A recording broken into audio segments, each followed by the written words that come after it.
never talked to them boys that sat on the benches. I was in the game on 4th and inches.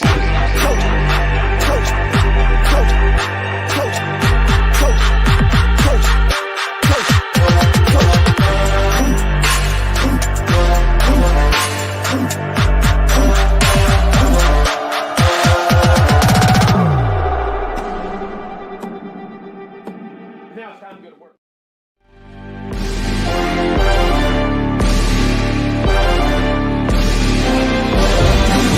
Represent your shit.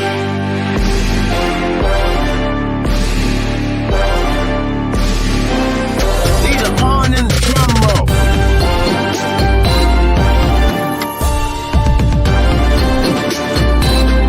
Turn up, yeah!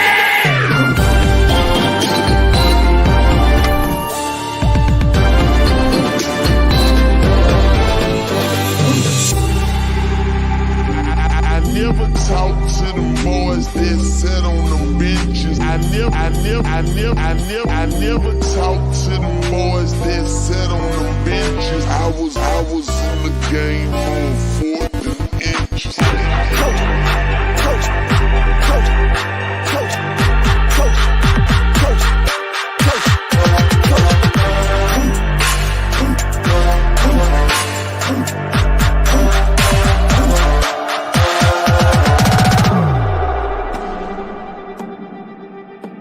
Now it's time to go to work.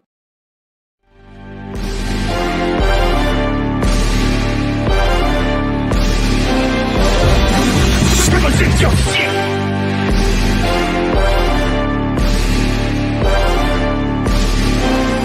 Need a pawn in the drum roll.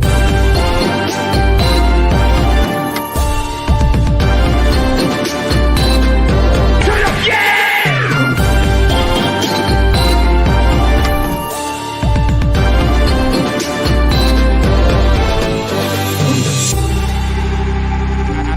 Never talked to them boys that sat on the benches. I never talked to them boys that sat on the benches. I was in the game on 4th and inches.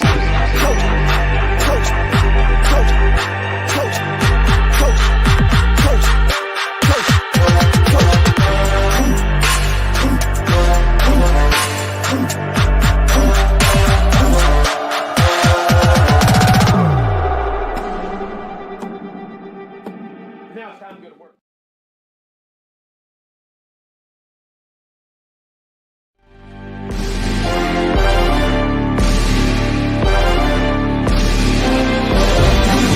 Represent your shit.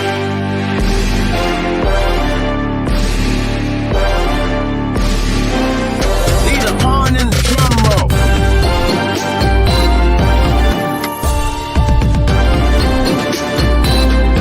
Turn up, yeah!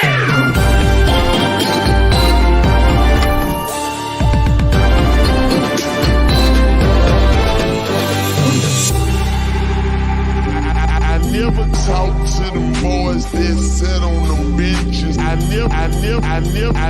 never talked to them boys that sat on the benches. I was in the game on 4th and inches.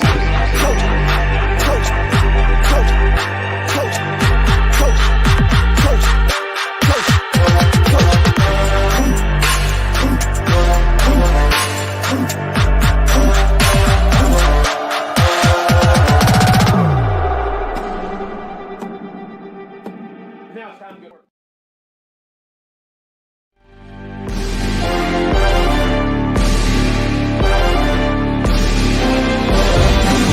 Represent your shit.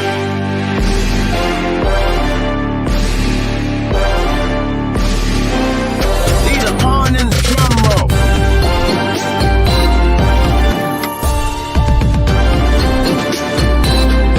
Turn up, yeah!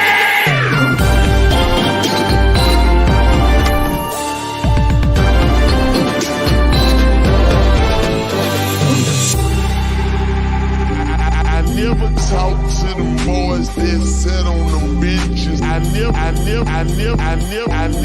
talked to them boys that sat on the benches. I was was in the game on 4th and inches.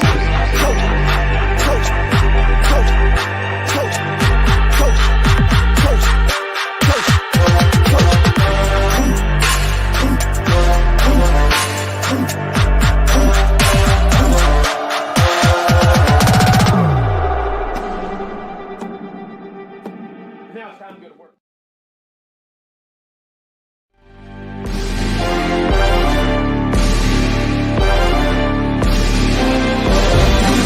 Represent your shit!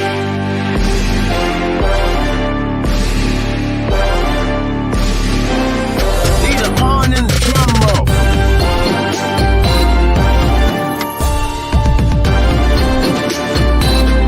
Turn up, yeah!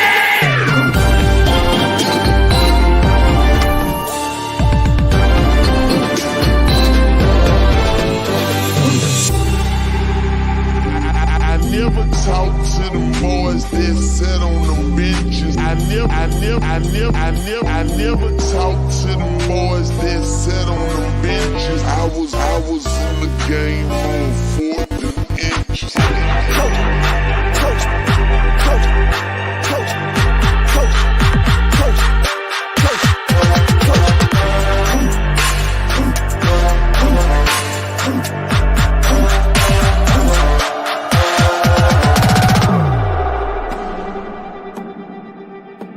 Now it's time to go to work.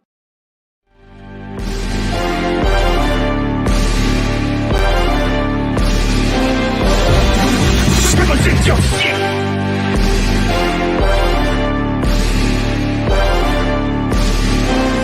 Need a pawn in the drum roll.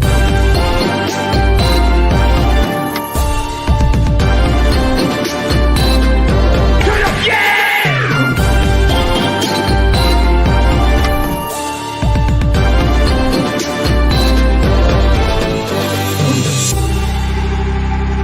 I never talk to the boys that sat on the benches. I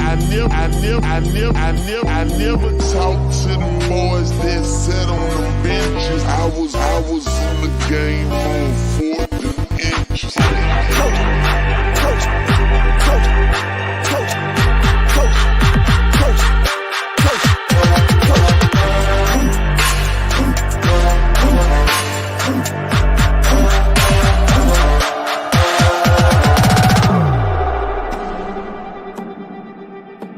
Now it's time to go to work. Yo, what is up, my Florida State people? You are live with me on this Tuesday night. Sorry it took a little bit long to get in here. Had a few difficulties, but we up. We are running. We are live on The Hangover, episode 11. And today, guess what? It's early signing day eve, as one would say. And you are here on 863 Seminole TV with your host, POLK, a.k.a. AloMoney, a.k.a. The Goddamn Truth. And we got a packed show today, man. We got plenty of news. We're going to break down every possible early signing and possible targets even after the early signing period. I want to talk about all of those guys. Will there be any surprises? Oh, and by the way, there is a basketball game tonight. So we'll also be covering that one live. So today should be a hell of a show. I see BB low. And as the resident Gator fan here, I will say this. If you haven't heard that the young man that collapsed Saturday against Florida State, I forget his name. I'm sorry. Off the top of my head, I honestly forgot his name. Should have wrote it down, but he has woken up apparently from his coma, is doing a lot better, is actually FaceTiming his family. So shout out to him. Thank God he got he recovered and should, if I don't know if he'll play basketball again, but it doesn't matter at this point, right? He just thank God he recovered and should have a great, hopefully has a great recovery and everything goes stable from here on out. Now, back to early signing day. First, before we get into early signing day, 15 people in the chat. Hit the like button if you haven't already. I usually do the roll call, but we'll wait a little bit on that. My dog is whining. Andrea, why is the dog whining? Go see. All right. Before we get into our early signing day, I'm gonna go over some quick notes. We got some transfer news.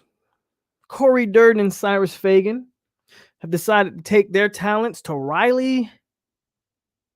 Isn't that where NC State is? Riley, North Carolina. So yeah, they want to be a part of the Wolf Pack. Good luck to them in their future endeavors. There's going to be a theme here with these transfers. Corey Durden, Cyrus Fagan, both wanting to go to NC State. And Jaden Lars Woodbay is going to Boston College. What's wrong with him?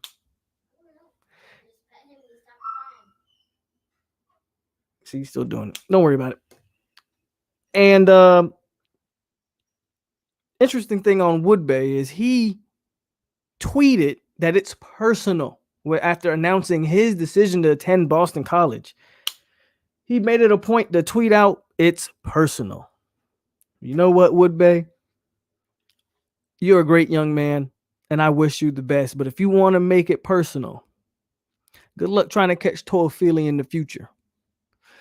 And we already got practice film of Jay Sean Corbin running your slap over, so it can be personal all it won't, but don't get caught slipping. That's all I'm gonna say. And LaDamian Webb has decided also to transfer out, and he is transferring to Troy University, which is in Alabama, apparently to be closer to his family and his kids. Again, good luck to LaDamian Webb as well. LaDamian Webb, I'm not really too worried about. Talented back, don't get me wrong, but I think everybody thinks Toafili's going to have a bright future. Jay Sean Corbin is still effective, even though I know people give him a hard time. And this guy, Trayshawn Ward, walk-on running back, comes out of nowhere and shows that he's got some talent. By the way, still got Ja'Kai Douglas, and we haven't even seen Corey Wren and what he's going to be after being in the program, getting some muscle on his frame, all that good stuff. I think we're pretty set at the running back position.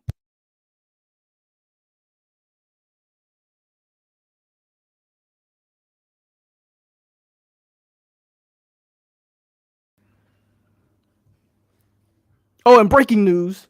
This just broke. Breaking news. UNC just scored again. Over 800 yards. UNC just scored again, if we haven't found that one out. Breaking news just came across my Twitter feed. UNC just scored again. Let's do a quick roll call before we get in some little bit more news, and then we're going to talk about these recruits. Do a little roll call. See more people in the chat. So 22 people hit the like button. I got Island Boy in the building. One Tribe 5, Noel Blooded, Tevin Strong, Derek Neal, Tyler, Florida State Love, Maiden Dade, BB Low, Brandon B, and Rose in the Knowles production. That's who we got in here so far. Anybody else that wants to shout out, go ahead and drop something in the comment section. McKenzie Milton to FSU is finally 100% official. Signed Monday. Ray Fitty in the building. We're going to pause on McKenzie Milton for a second because I want to talk about a little bit of McKenzie Milton. With him being out of football for so long, just the impact of him not only on the field. Like, we all think that if he's healthy on the field, that we really got. Let's see. With Kyle Trask probably going to the NFL next year, FSU is going to probably have the best quarterback again if he's healthy. And all indication is that he's healthy. Apparently, the staff's been in contact not only with people close to McKenzie Milton, and of course, McKenzie Milton and his family themselves, but also doctors and people like that. The consensus is he's 100% and he's ready to go. if that's true, FSU has the best quarterback in the state of Florida, and one of the better ones in the country, I think. I don't really think I'm reaching there, or just being biased on that account. So, what does he bring to the table in terms of recruiting? Does he help this recruiting class in 2021? Obviously, I don't think he does much for 2022 because he won't play with any of those kids. But who's looking at this? What recruits are looking at this McKenzie Milton thing and they're going, well, this is brand new. I think one of those recruits who we're going to touch on later is a guy that I was hyping up, and he decommitted right here while I was talking to you guys, decommitted live on YouTube while I was sitting here talking to you guys and hyping him up. Yeah, that same individual seems like he might be back in the fold.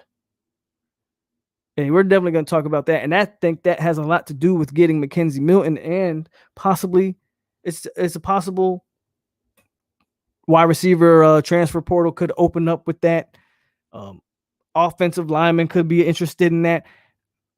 Just the name McKenzie Milton, what he did accomplish at UCF.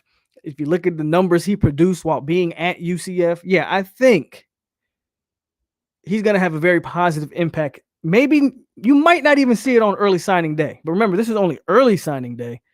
You still got all the way till February before national signing day.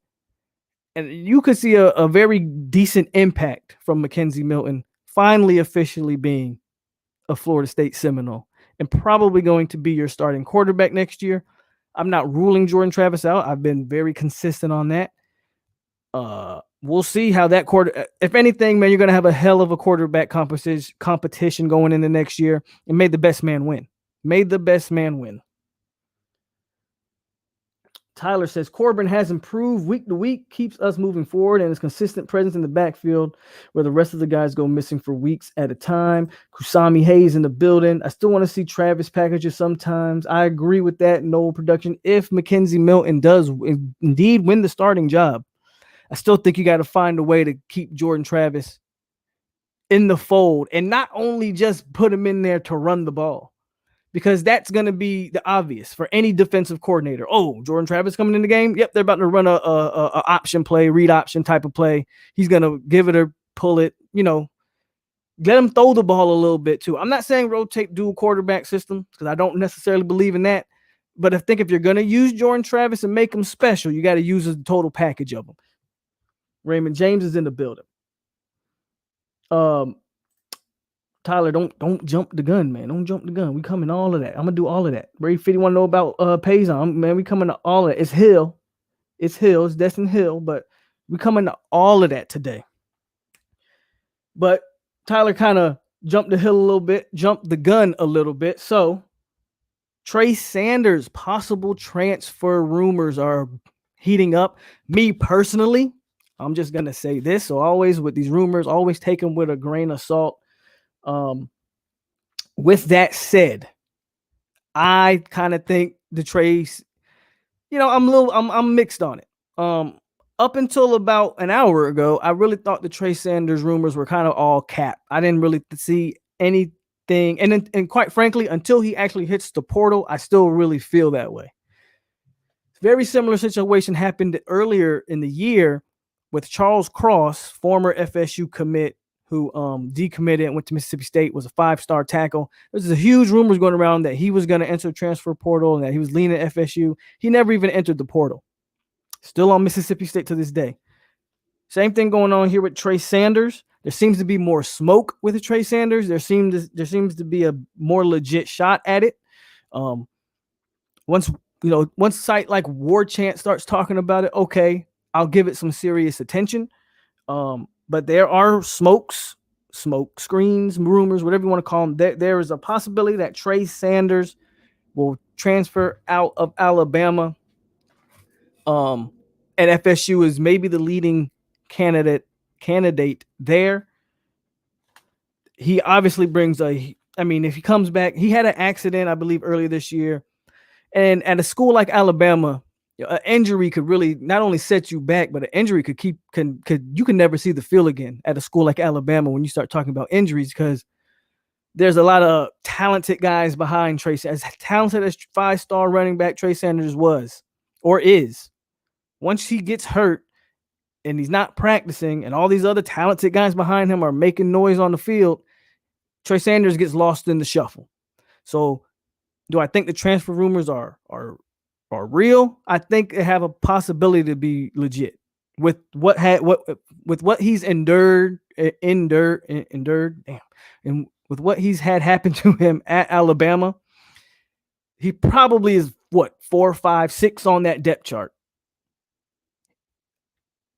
Good possibility he would transfer out. Now the question is, how possible or how likely is it that he's considering FSU? I mean, he up until Jimbo did the infamous, up until the infamous Christmas tree this time of the year, when Jimbo's final season, up until that, position, Trey Sanders was really considered FSU, a go for FSU, and then all that, everything with Jimbo and all that happened. So it's very possible that he looks at FSU as a potential landing spot.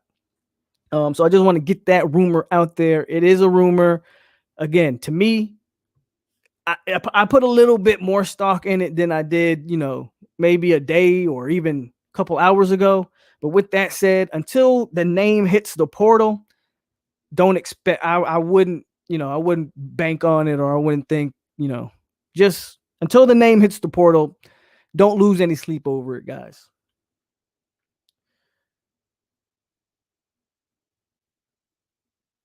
So yeah, that's the news on Trey Sanders going forward. Once his name hits the portal, that's definitely going to be something to watch if it hits the portal.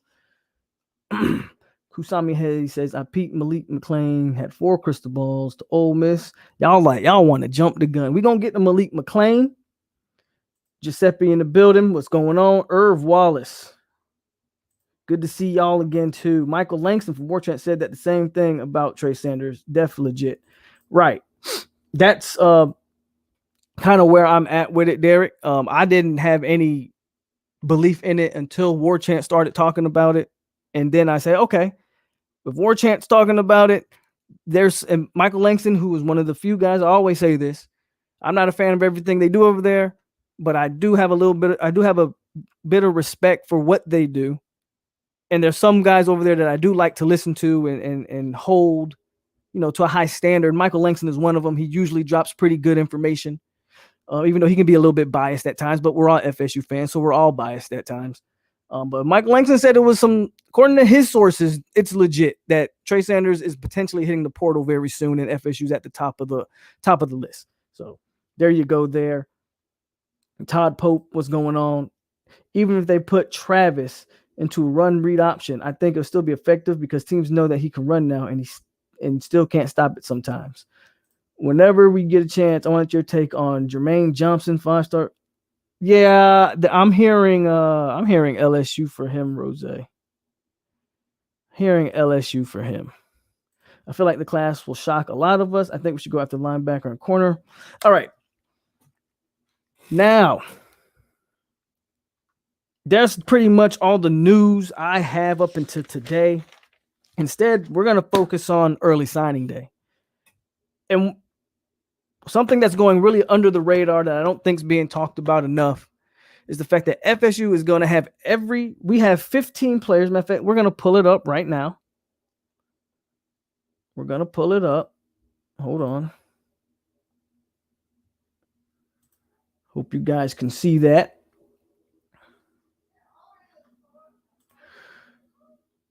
We are going to look at FSU's. FSU is this. You got to give this staff credit. I've been a little hard pressed on their recruiting, just on some of the guys I think we're missing out on. I think, that's a bad look.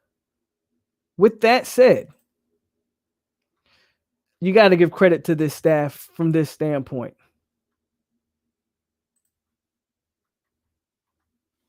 They are going to sign every player that you see on this list, with the exception of Kimo Makaniole. He will not sign early, but FSU is going to wrap up this entire class tomorrow.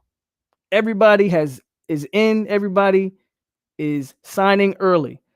The reason that's a big deal, they can now spend the rest of December and the rest of January focusing on some of these other names that we're going to get to. But just as a little preview, focusing on a Lee Hunter if he doesn't sign early, a Tywone Malone if he doesn't sign early. If some of these big name guys don't sign tomorrow and FSU is able to close this entire class with the exception of one offensive lineman, I think that's a really big get, a really big plus going for this staff going forward and being able to really focus on, because let's face it, if guys are committed but they don't sign, they're not committed. Okay?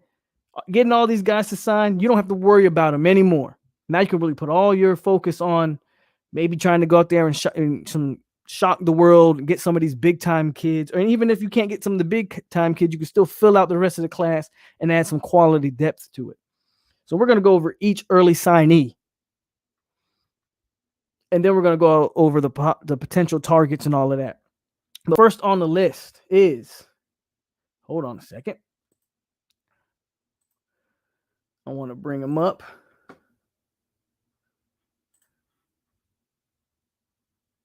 First on the list is going to be Hunter Washington.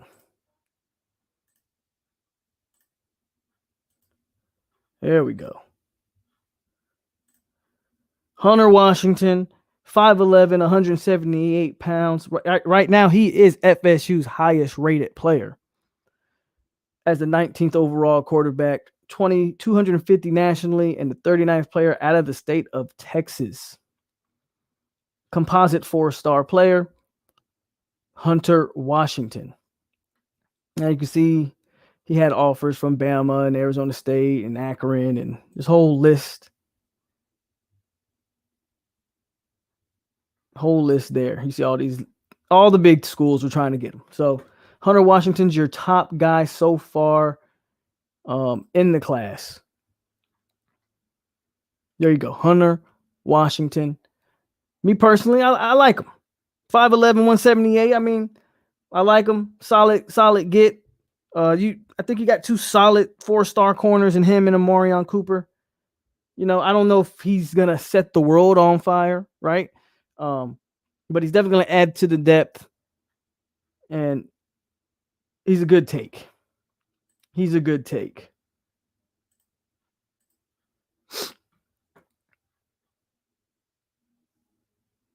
Bruh, to the comments real quick.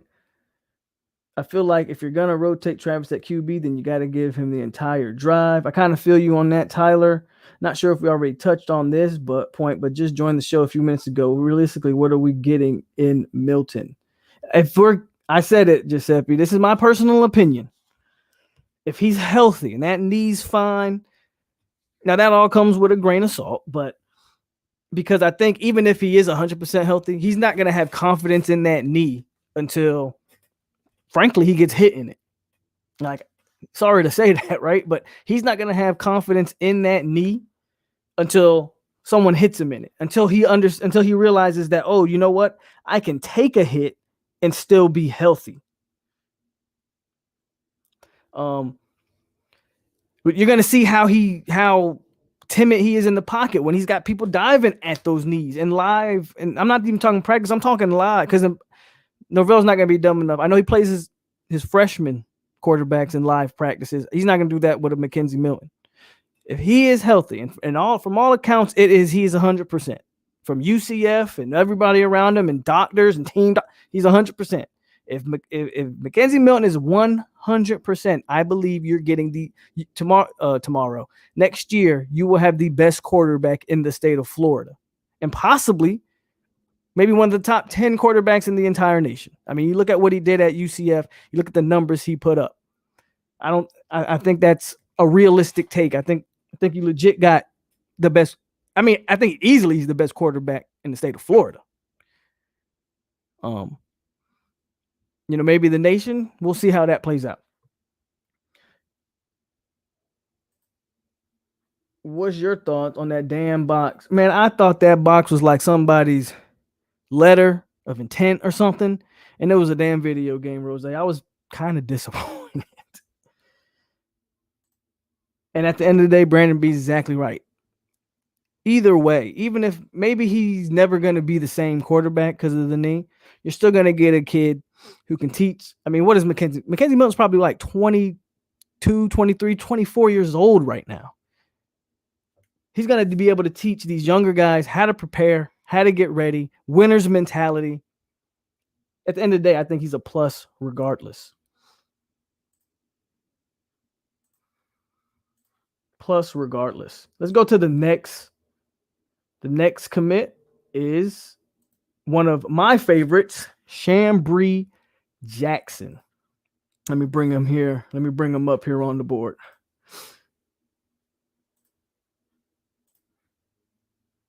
Now, 247's got him as a defensive tackle. There's been a lot. Matter of fact, before we even go on that, let's look at his stats and his all this. 6'2", 230 out of Orlando, Florida. 279 nationally, 18th strong side defensive end, and the 40th overall player in the state of Florida. There's been a lot of talk of Chambry Jackson putting on a lot of weight and moving inside. Some people are calling him our de facto defensive tackle recruit. I am not one of those. I don't like the idea of putting. They say he's at 230. Now, if you go to Rivals, I believe they have Chambry Jackson listed at like 6'4", 250. Either way, I'm not a fan of putting 50, 60 pounds on a kid and expecting him to be the same kid with the same explosiveness that you see right now. It's not going to happen. It's not going to work like that. It's one thing to get that big sort of naturally. If their plan with Chambry Jackson is to literally put 50 pounds on him and move him inside the defensive tackle, that's a kid that you are not going to see contribute year 1, year 2, maybe year 3. Maybe year 3, he's ready to do something. You don't put that much weight on somebody and expect him to be an effective player.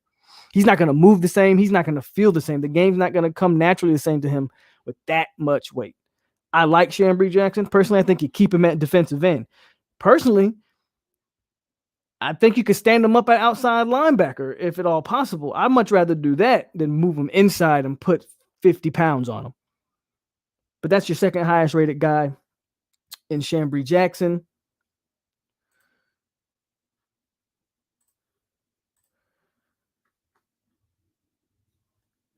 Dennis Wilson, what up? Because I mean, I saw that he was a potential candidate. I haven't heard anything since then. But I did see that he was a potential candidate. Lorenzo Blackman says, not sure Milton can bring without playing for 2 years, but he will bring competition in the quarterback room, and that's needed. Absolutely. We should move Dillingham to QB coach and bring Gus Malzahn. I think he can bring in some Auburn's thing about Gus Malzahn, man. And we're going to talk on some of those Auburn players, potential flips. Gus Malzahn's not going to come to Florida State as an offensive coordinator. Gus Malzahn could pretty much, he's probably going to be able to get any job he wants. Any job that frees up head coaching wise, Gus Malzahn's going to get. So I don't see Gus Malzahn as a legit like target, even if, and I don't even think Norvell's looking at to replace anybody offensively, with the exception of maybe a dude. Because I have heard that there's a possibility of moving David Johnson to wide receiver and then bringing in maybe another running back coach or something like that. I have heard of that. I don't think you're going to see any drastic changes on the offensive side as far as coaching goes. Sniper, yes, we got a QB. We have a real QB. I'm not even going to get into it with you today. We have McKenzie Milton. Mr. Polk, do you feel our defense will be at standard? Right. As far as our defense, man, we got to see. Look, a year into, I'll say this about what I still wasn't happy with the game plan from what I saw from Duke. I thought there were still some bad defensive calls in that game, but I'll say this about what I saw. Like, just if you want to review Duke in a real quick, I thought guys really played hard, and I thought guys were in better positions against Duke than I had seen them in all year. Brendan Gant was everywhere against Duke. And is that Brandon Gant? It has a lot to do with Brandon Gant, but I'll give credit where it's due. I think when you start to realize some of the personnel you got, you realize how you can use them in better positions. And I feel like they use Brandon Gant a lot better than they had previously been using him. So with that said, I've come to the conclusion Adam Fuller's not going anywhere. Let's see another year under Fuller, another year understanding maybe what he actually wants to do defensively. And maybe we can have an average defense. I'm all if Fuller can bring the defense to average level, bro, I'm with it. I'll give him credit. You know what I'm saying? I know Sniper was coming here. He's coming in here with it. I already know. I'm excited to see what transfers Norvell and Crew will sign. Yak has done a great job with the running backs. Imagine what he could do with our wide receivers. He's kind of already coaching them with how. Absolutely. I mean, if you look at how they're using Ja'Kai Douglas is pretty much your wide receiver. He's pretty much playing wide receiver. So absolutely. Nothing on the bowl invite. The next prospect we're talking about is Omarion Cooper. Now, Omarion Cooper there was a lot of talk about Omarion Cooper potentially flipping to Michigan. But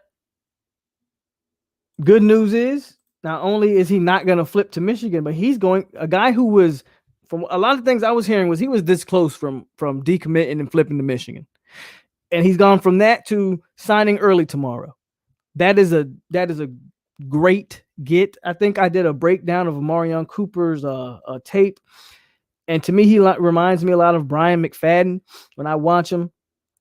He's 6 foot, but he has long arms, long frame out of Lehigh Acres.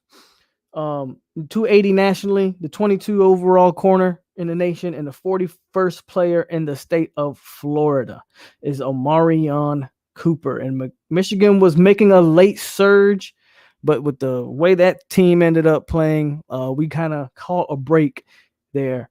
And we're going to keep Omarion Cooper on. We're going to keep him on. And that's definitely a positive. Raul Torrado says, go nose, baby. Getting back Travis J. Nasruddin helps the defense. I don't know. I know Nasruddin says he hasn't made the decision on if he's coming back. He did take the Senior Bowl invite. Normally, you're going to take the Senior Bowl invite. You want to test the waters there. If I'm Nasruddin, he wants to see how he plays in that Senior Bowl and probably see what his draft grade's going to be. So it's still up in the air on whether we get Nas back or not. But another year of Travis J. Look, we'll see. We'll see what happens with that defense. But I've come to reality. Fuller's not going anywhere. So we just got to hope that it was first year trial and error, and that next year he's gonna really know what he wants to do. The kids are really gonna know what they're supposed to do, and another year development, and maybe they take a big step forward.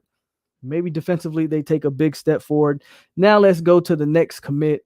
We're talking big Rod Orr out of Gadsden, Alabama. Let me bring him up so you guys can see him. 6'7", 296, 311th nationally, the 22nd overall offensive tackle, but the 10th overall best player in the state of Alabama. And this is a guy that oozes potential. I will say this about Rod Orr. For me, from what I've watched, he's not ready to play now, I don't believe. But I believe he's a 4-star. Off of, you're talking 6'7" frame, and at 296 he carries the weight extremely well. He does not look fat or sloppy or anything like that. He looks like he could gain another 20 pounds and still be solid built at 6'7", huge long arms. The potential is off the charts for Rod Orr, in my opinion. While he might not be, I believe, and if we were able to keep Chemo, but I believe Estes and Chemo are maybe better offensive linemen right now, even though they're rated lower. I think the potential for Rod Orr is future franchise NFL level left tackle. I really do. So there's big Rod Orr. Our fourth 4-star, who, again, there was some talks that Rod Orr was going to look around and shop himself. Well, nope, he shut down the recruitment. He will sign early tomorrow. So this staff doing a good job at least getting the guys on board to, you know what, say shut it down, sign early. Rod Orr will be putting in his letter of intent tomorrow. And that's awesome. And that's Rod Orr. Now back to the chat. Premier Youth Theater says, I rewatched Duke game and we really did not run a variety of play calls as we discussed the other day. I was much more encouraged on the rewatch. Very creative calls with a skeleton crew. Okay. I did not rewatch the game, but I'll take your word for that. I like getting this guy a lot of potential. I think we're talking about Rod Orr. Rod Orr has huge potential, bro. He has huge potential. Alex Atkins says, we'll have Rod Orr playing like a 5-star. I believe, I agree. He might not be ready to play now. It may take a little bit, but look what Alex Atkins has done with Robert Scott. And shout out to Robert Scott because he has held that right tackle position down as a true freshman. And he was only a 4-star. A lot of people really didn't see that much potential in him. He's held that right tackle position down and he has not been out of place there.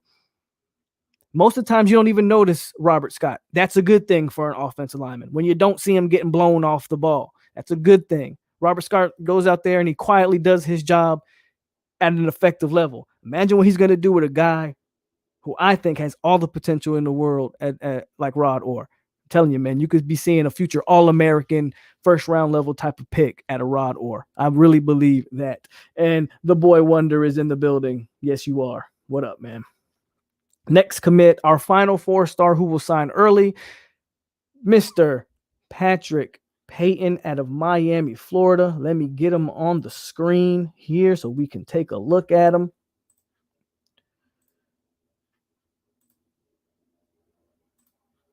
And the more I watch Patrick Payton, the more I also see the way this staff is putting together our defensive end class. I am almost certain, I said it in his breakdown, he was the replacement for Brandon Jennings, and more I watch it, I'm almost for certain they are going to have Patrick Payton playing outside linebacker.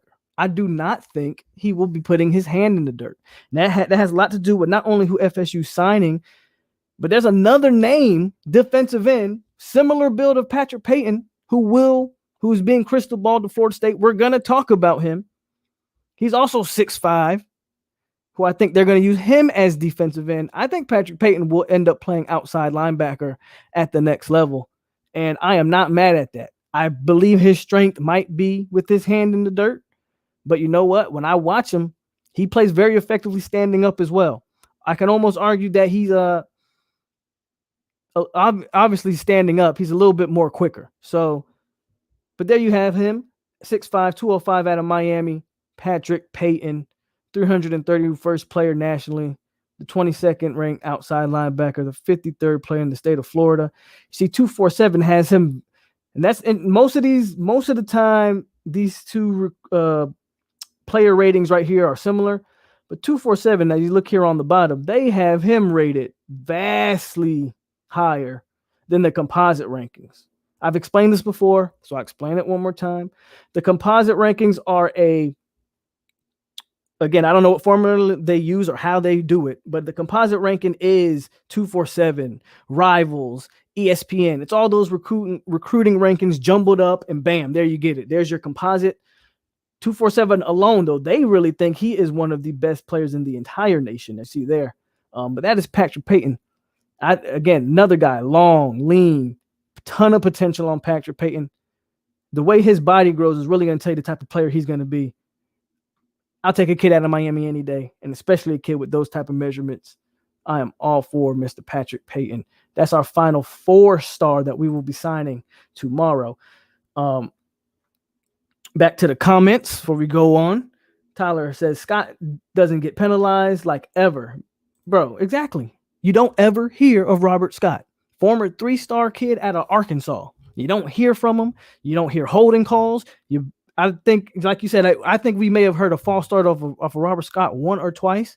You don't hear anything. Oh, and you don't hear his name being blasted for giving up sacks. The dude has been solid. Imagine what Axon's going to do with a kid like Rod Orr. Robert Scott has done an amazing job, man. I think our O-line will take. I completely agree. He is a long kid, and George Wilson is a 4-star. Jay Rikers jumping the gun again. You guys keep jumping the gun, taking my fire from me. But that is who I was talking about, George Wilson. But we'll get to him. Next up on the list is a Louisiana kid, Byron Turner. Let me pull him up. Another defensive end. Now, I'm actually really high on him. I think if you watch his tape is very special. I'm actually surprised he didn't earn a 4th star. I felt like he should have. Byron Turner, here you see him at 6'3.5", 237, strong side defensive end, 411 nationally, 27 strong side defensive end, 13th overall player in the state of Louisiana. It's crazy that the 13th player in the entire state of Louisiana is only a 3-star. Everybody knows the talent in that state. You would think, again, I think they're underrating him. But that is your, I guess let's just keep Patrick Payton as a linebacker. That's your second defensive end in the class behind Chambry Jackson. And that's Byron Turner.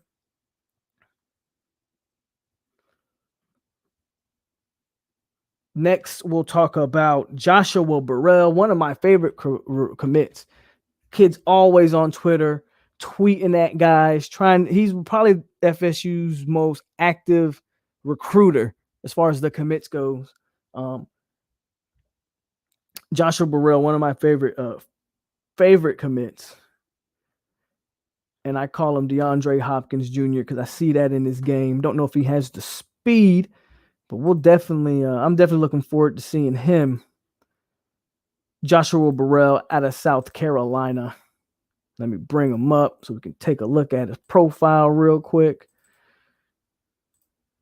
There he is, Joshua Burrell, 6'2", 212 pounds. I mean, that's a big wide receiver, guys. 6'2", 212. I don't know how fast he is. I think the one knock I've heard on him has been his speed. With that said, at 6'2", 212, I don't need you to be fast. I just need you to be able to get separation, have strong hands, and that's what he can do. Kid has strong hands at 6'2", 212 pounds. I just like his size. 516 nationally, 77 wide receiver. The 5th best player in the state of South Carolina, Joshua Burrell. And I am excited for him. I like him a lot. May need to develop, but I mean, physically, you see his body's there. The question is going to be how his game translates and some of the things they may need to work on with him. Next up, we got Brian Estes. Let's bring him up.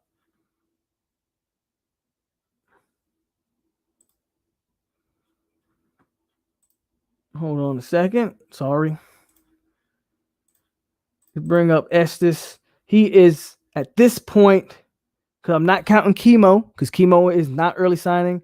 He's our second offensive lineman. This is a guy that has really good tape. The knock on Estes is his competition. The knock on Estes is that and I said that much when I review his tape. I think he has damn good tape. The problem is it looks like he's playing against a bunch of kids way smaller than him. Like he's playing against kids who are way outmatched, in my opinion.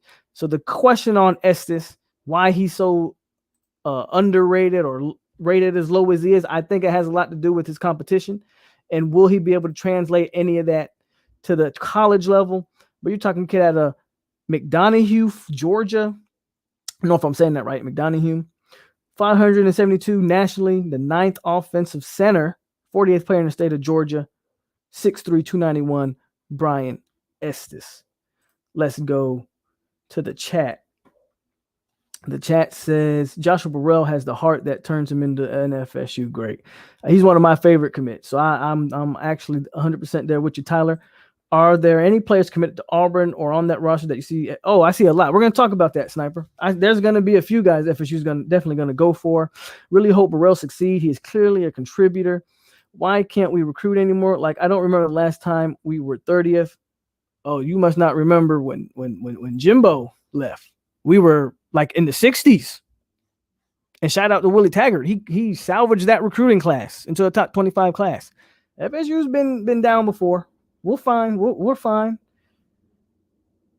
Yeah, he's obviously a troll. Obviously not no, but I'll entertain him for now. More players are confident in Milton than Travis. More players would want to commit to FSU. He's a winner, unlike some of the other QBs, not taking any shots. Chat, chill. You just took a shot by saying that. But I already said the addition of McKenzie Milton is definitely going to pique the interest of some of these recruits. Obviously. We will end up around 25th or 20 after George Wilson and Destin Hill. Burrell is my Larry Fitzgerald, and that's saying a lot. I like that. I think Fitzgerald's a little bigger. But I feel you on that. Not a bad comparison. No, so he's a diehard. He wants us back. My first time. First of all, this is my first time. I think why the chat thinks you're a troll. This is our first time seeing you in the chat. So if you haven't already, hit the like button and make sure you subscribe to the channel and show up more often. So this way we know you're not a troll, my man. Eagles Landing Christian doesn't play against tough competition. I believe that's the private school. Exactly, Rose. And that's what I was saying. That's the biggest knock on Estes is his competition. It's his competition, and can he bring that? Again, I watched his tape and I watched the competition. And I said, oh, he's bigger than damn near everybody on the field. So, yep, absolutely right there. Milton was literally a top 10 QB in the nation the last time he played. If he's even 70%, we struck gold. Irv Gotti in the building. That school was in the region back in the day. It's 1A in GA. You see, a 1A school is not. I don't know how they do in Georgia, but a 1A school is, Florida goes all the way up to 6A. So 1A, yeah. So you guys are pretty much going on with what I'm saying is that his competition's not great. We'll see how that translates to the college level. Let's go to the next guy. And the next guy on the list is going to be Kevin Knowles out of Hollywood. Let's bring his profile up. DB Kevin Knowles. Hold on. Here we go. Bam.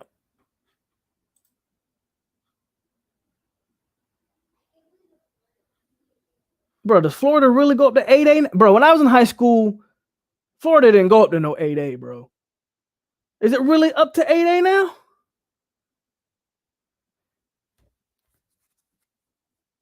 As a matter of fact, when I was in high school, if I'm not mistaken, no, I think 6A was the highest when I was in high school. I could be wrong. Man, 8A, damn. That's crazy.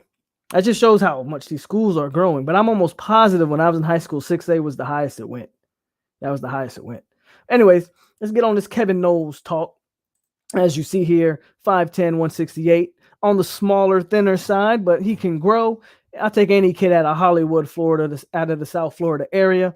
Pretty sure he's got some burners on him. 584 nationally, 47 rated quarterback, the 83rd player in the state of Florida. And yeah, that is Kevin Knowles. Look, those South Florida kids, I'll take them. Even those kids that are rated maybe somewhat lower. There's so much talent down there that, quite frankly, I don't think they can rate all the kids properly. Kevin Knowles can be our future Jarvis Brownlee or Ronaldo Green or something like that. I have faith in Kevin Knowles. He might not be a day one guy. Like a lot of these 3 stars that we're going to talk about probably aren't day one guys. I think we have to be patient with some of these kids. That doesn't mean Kevin Knowles can't raise the floor of that room and can potentially compete. I've heard that maybe they would like to use him more as a safety, but he might be versatile enough to play both. So we'll see how Kevin Knowles comes along. Yeah, everybody's saying 8A. It's 8A. Players from private schools can be good. There's a kid in my school who was a top 200 player in the country. Still got a ton. Absolutely. I'm not saying he can't be good. I'm just saying that was why he was rated as low as he was in regards to Estes. Again, Estes has great tape. I'm trying to think off the top of my head because I reviewed his tape so long ago. I believe that one of the things I liked about him was his hand placement and the way he was able to move his feet while blocking. So, not saying he can't be good, but I think if he went to a bigger school, maybe he'd have a higher ranking. It's 8. Ardavius says it's 8A. 8A. Everybody's telling me it's 8A. Player 8A. I always saw S's as a project player, especially because he's on the short side. He may turn him into a center. Yeah, I think they're recruiting him as a center. At only 6'3". Yeah, I think they are recruiting him as that. I'm going to go to all state games this weekend at Doak since I live in Tallahassee. Hey, put in a good word for FSU. Matter of fact, Chambry plays for an 8A team. All right, it's 8A. I got it. I just could have sworn the highest it ever went was 6A, but I definitely could be wrong. I went to a 5A school in Lake Gibson. Now, Lake Gibson has recently moved up to 6A. Next guy is Jackson West. Tight end Jackson West out of Huntsville, Alabama. Bring up his profile. Thanks, Tyler. Thanks. Sick of y'all, man. Sick of y'all. Where was I at? Oh, yeah. Talking about Jackson West. I like this kid. I like Jackson West, especially if we're talking tight end. I like him. I think he's going to be the exact type of tight end Norvell wants to use. I think Cam McDonald is extremely talented. I just, for whatever reason, I don't feel like he's the type of tight end, or maybe we just haven't had the quarterback play to get Cam McDonald involved like we should. But I know that they are very high on the walk-on tight end out of Memphis, Preston Daniels. And you see the plays they drew up that one play. Was it against North Carolina? That long touchdown pass or the long, like 60, 70-yard play they drew up for Preston Daniels. Well, Jackson West is the type of kid that I think he'll take that play like that to the house. I think he's going to excel with the way Mike Norvell likes to use the tight ends. I really do. I think he's adequately ranked, but tight ends don't need, need a 5-star tight end. Tight ends don't need to be 6'4", 231 with the potential to still grow. If you see him, watch how he'll lose tackles. He's a good runner. Jackson West could be, I like him. And it could be the next good FSU tight end. 601 nationally, 29th overall tight end, and 22nd player in the state of Alabama. 6'4", 231, Jackson West. Are there different classes, 1A to 8A based off? I think it's school size, Ardavius. If I'm not mistaken, it's the school size which dictates the class of the school, if I'm not mistaken. Back in my playing days, we was 7A. Okay. Number of students. Central Florida has a ton of talent that people sleep on. Edgewater. Oh, I know, man. I know all about Central Florida, bro. So are these guys you mentioned so far supposed to sign, or do we not know? So all the guys I'm going over now are going to early enroll. Well, early sign. I would let me take that back. I don't know if they're going to early enroll, but they're going to sign tomorrow on early signing day. Only the guys I'm going over right now. We would definitely have had the QB to make McDonald successful, but with Milton now, Cam will have the best season. Next, we're going to go over Joshua Farmer. Another defensive end. I am very happy with the way FSU recruited defensive ends this cycle. Ton of different body types at the defensive end position. Talking about Joshua Farmer here. He's he's the biggest so far, the biggest defensive end that we have signed. From a weight, we're talking 6'3", 250 at a Gadsden County at a Appa. I'm not even gonna try it, but that's where he's from. Havana, Florida, or Appalachia. It's not Appalachia. What is it? Appalachia? Man, I'm butchering that. Anyway, this is Joshua Farmer, 651 ranked nationally, 39th strong side defensive end, and the 89th rated player in the state of Florida, 6'3", 250.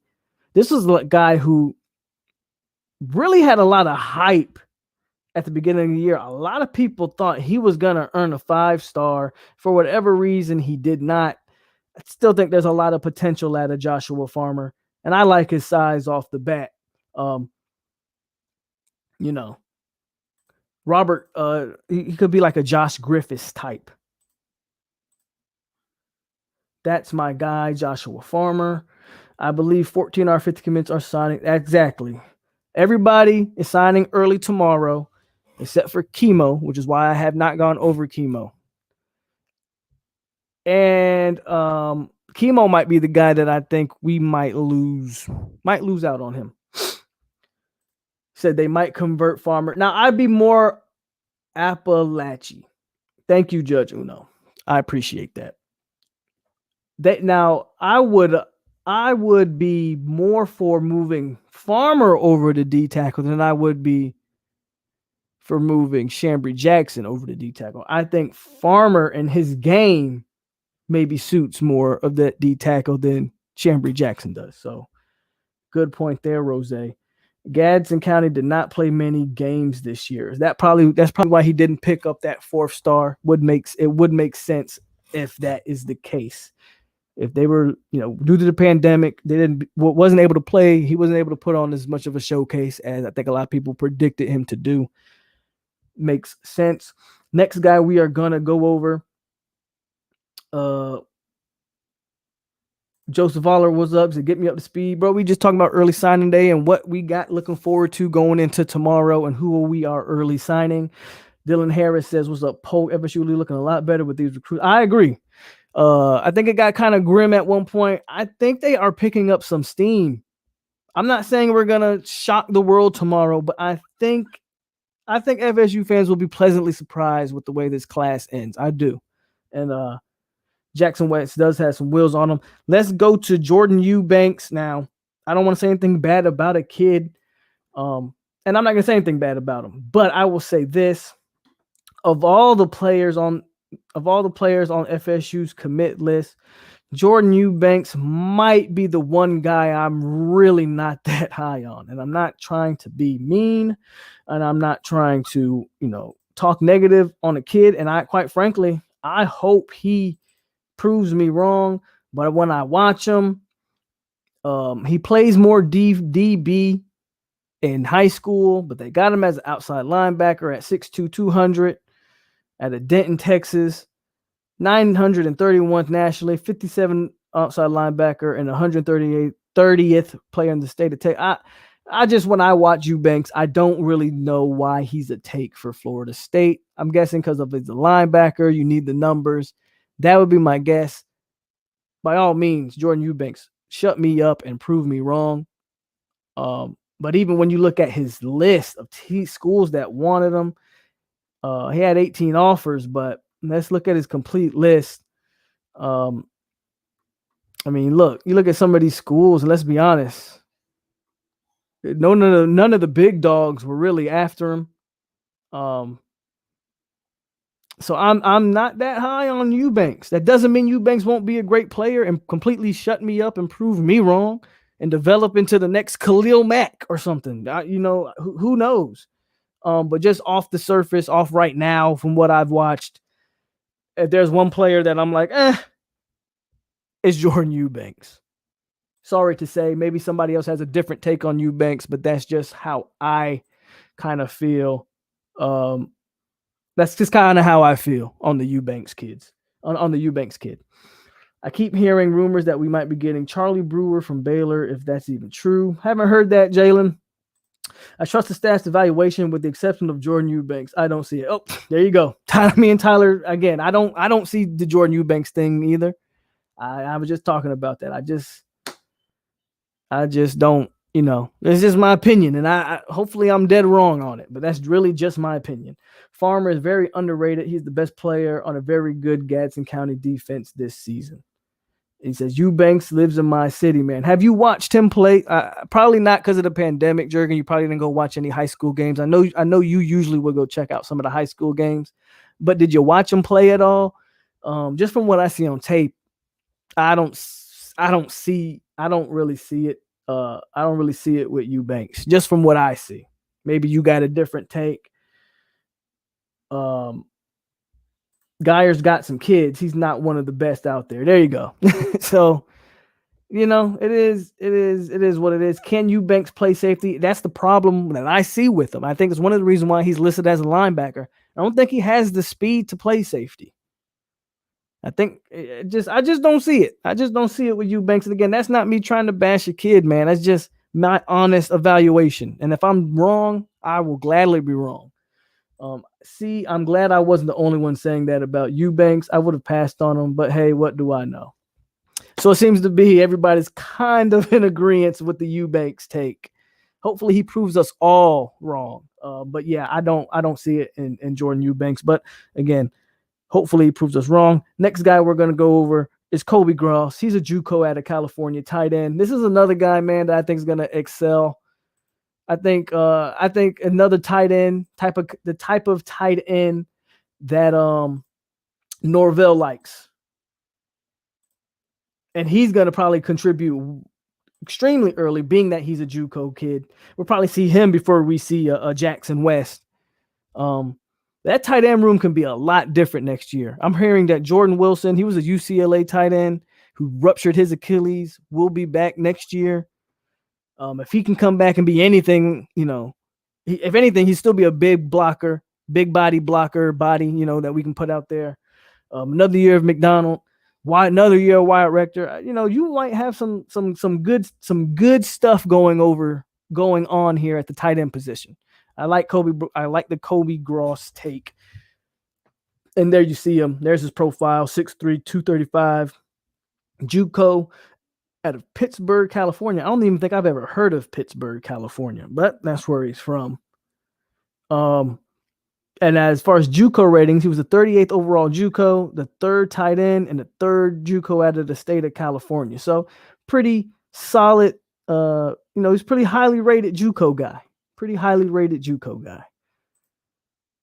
And the last guy we're going to go over. Now, this guy, the lowest rated guy on FSU's board, is actually, I think, one of the hidden gems. And I'm not just saying that just to say that. I honestly think when I watch Shaheem Brown out of Lake City, I like he is athletic.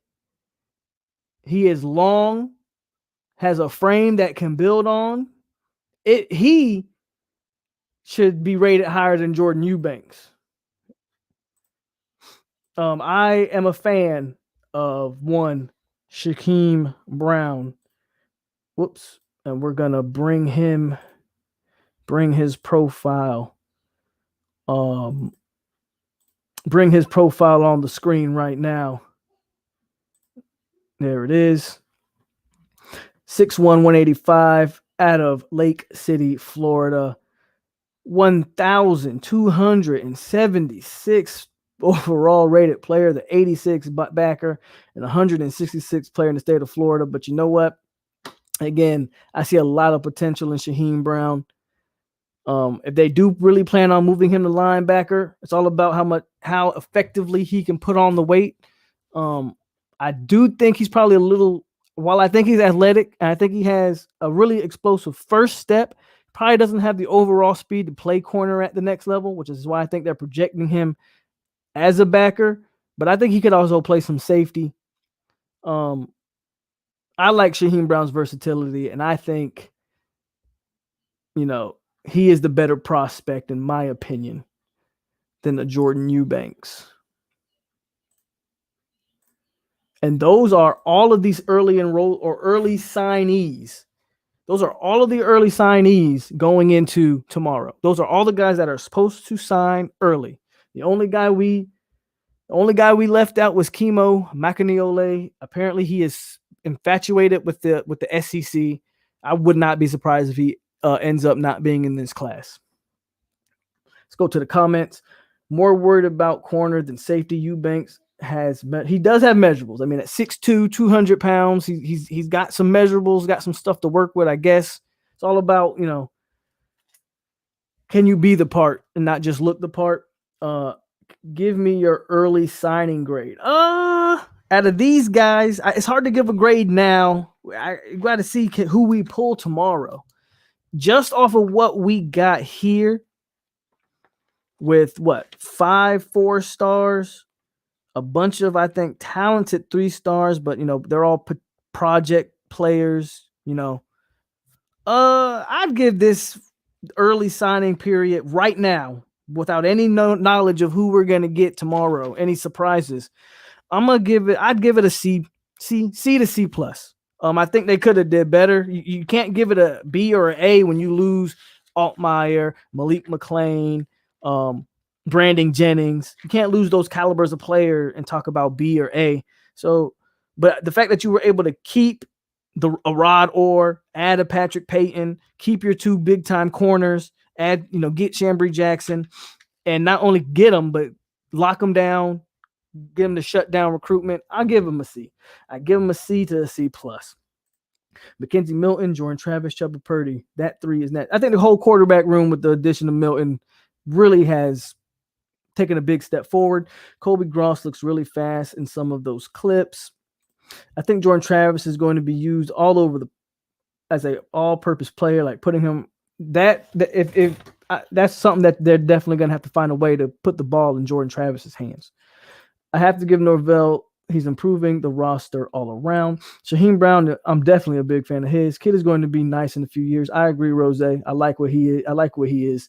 If I'm Norvell, script drive for Travis to have. Don't like him switching positions at all. Eubanks is going to play safety, I would think. I don't know where he fits in, but we'll see how they choose to use him. I don't trust stars. Remember, Aaron Donald was a 3-star. Oh, absolutely. Absolutely. I don't trust stars per se either. But strictly speaking of Eubanks, when I watch him, I don't see it. Right? I mean, Shaheem Brown is a lower rated player, and there's things I see from him that you can work with. But I absolutely agree. I mean, Aaron Donald was a 3-star. Antonio Brown was a 3-star. Andrew Luck. You can go on and on. Absolutely. Absolutely right. Do you think recruiting sites should include transfers in the class rankings? They talk about the transfer. As you can see, well, you can't see it now, but like they list McKenzie Milton as a transfer, but no, I don't think they should be included as far as the overall rankings. I do not think you should include transfers into the recruiting rankings. You can note them at the bottom like they do, but it shouldn't count for your overall ranking.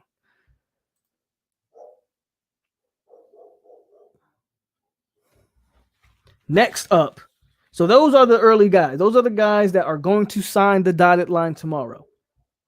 And unless something changes, those are the guys who are going to sign the dotted line. Now we're going to look at the targets. Who are some kids that potentially FSU will add? I don't know if you guys hear my dog barking. Shut up. He made me lose train of thought. All right. So now we're going to talk about kids that are potential to sign tomorrow, kids that we may get on board. There's not really a long list of them, to be quite honest with you, but we're going to look at them. I'm going to bring up their profiles. And first off, we're just going to start with the big elephant that everybody wants to talk about, everybody's favorite prospect. Whoops, my bad. I messed up and took the thing off the board. Okay, here we go. We're going to start with everybody's favorite prospect. One, Dustin Hill, formerly known as Dustin Payson. We're going to start with him. And what are FSU's chances of landing him? Will he sign tomorrow? What is the consensus thought process on Hill? Should you be worried that he's not signing tomorrow? We're going to talk about all of that right now. Let me bring his profile up. And that's what we're going to talk about, because I know he's everybody's favorite recruit. And here he is, Dustin Hill, wide receiver, 6 foot, 200 pounds, out of New Orleans. And you just see his rankings, man. He's one of the top wide receivers in all of the country, 113 nationally, 19th overall, and the 5th player in the state of Louisiana. Let's be clear on Dustin Hill. I believe, my personal belief, at one point, I thought he was out. He was trending to Florida heavily at one point. I think the fact that he's not signing early is a positive. That's just me. Some people have a different opinion. Some people think if he ain't signing early, that's a negative. I think it's a positive. I think Hill will be in this class from everything I've heard from the credible sources, and their sources, right? The war chants and all that stuff. The thought process on Dustin Hill isn't if, it's when. It's not if he will sign, it's when he will sign. And a lot of people believe one of the main reasons he's delaying his signing period is that he wants to focus on the playoffs. Apparently, they are in the running for a state championship. This school, they really want it. They are all in on it. And that's apparently the reason why. Regardless of what the reason is, I think Dustin Hill ends up in this class. I would kind of be shocked, man. I would kind of be shocked if he was. I think that'd be a black eye for this staff if they lose out on Dustin Hill. I'm not going to lie. I think Hill will be in this class. So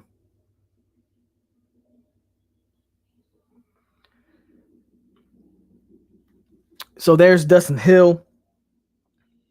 So no, I don't think he signs tomorrow, but I do think he ends up in the class. So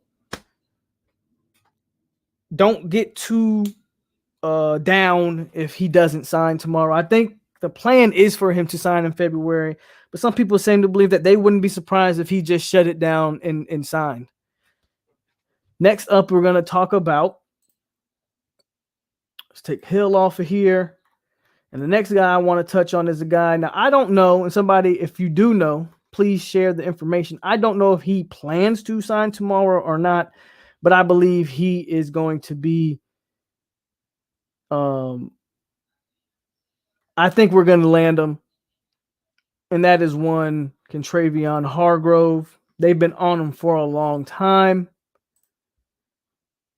This is another guy where, like, if you can't, another Louisiana kid. I mean, David Johnson is really killing the state of Louisiana for us. There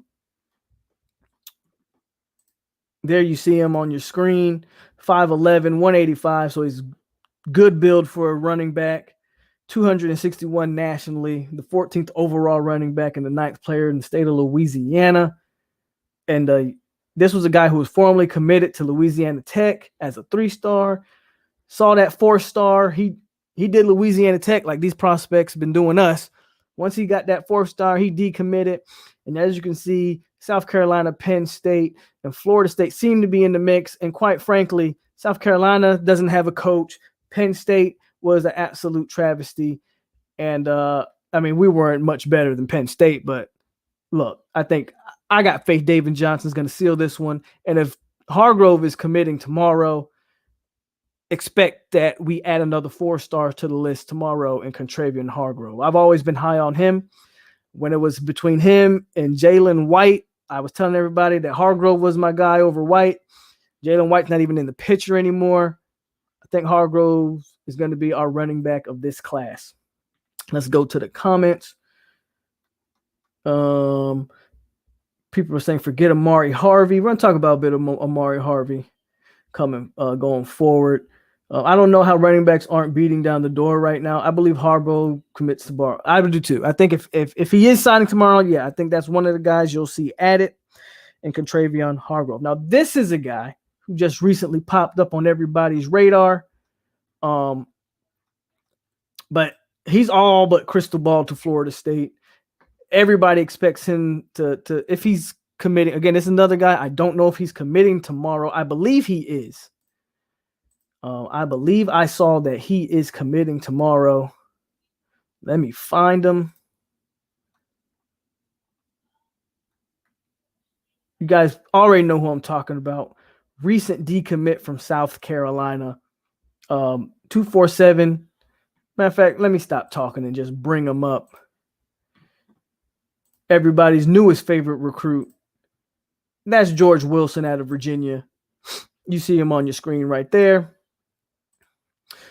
I got another 6'5", 214 defensive end out of Virginia Beach. Now, the composite only has him as a 3-star.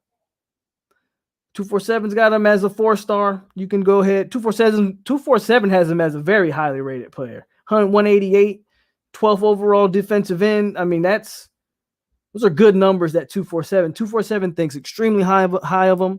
The composite, not as high. Either way, I think, again, 6'5", 214, man, you can't teach that. He's been crystal ball to Florida State. Everybody's expecting George Wilson to be the next defensive end commit. I expect him to commit tomorrow. And if you can add George Wilson, and Contravion Hargrove just tomorrow, that's assuming Dustin Hill doesn't commit tomorrow.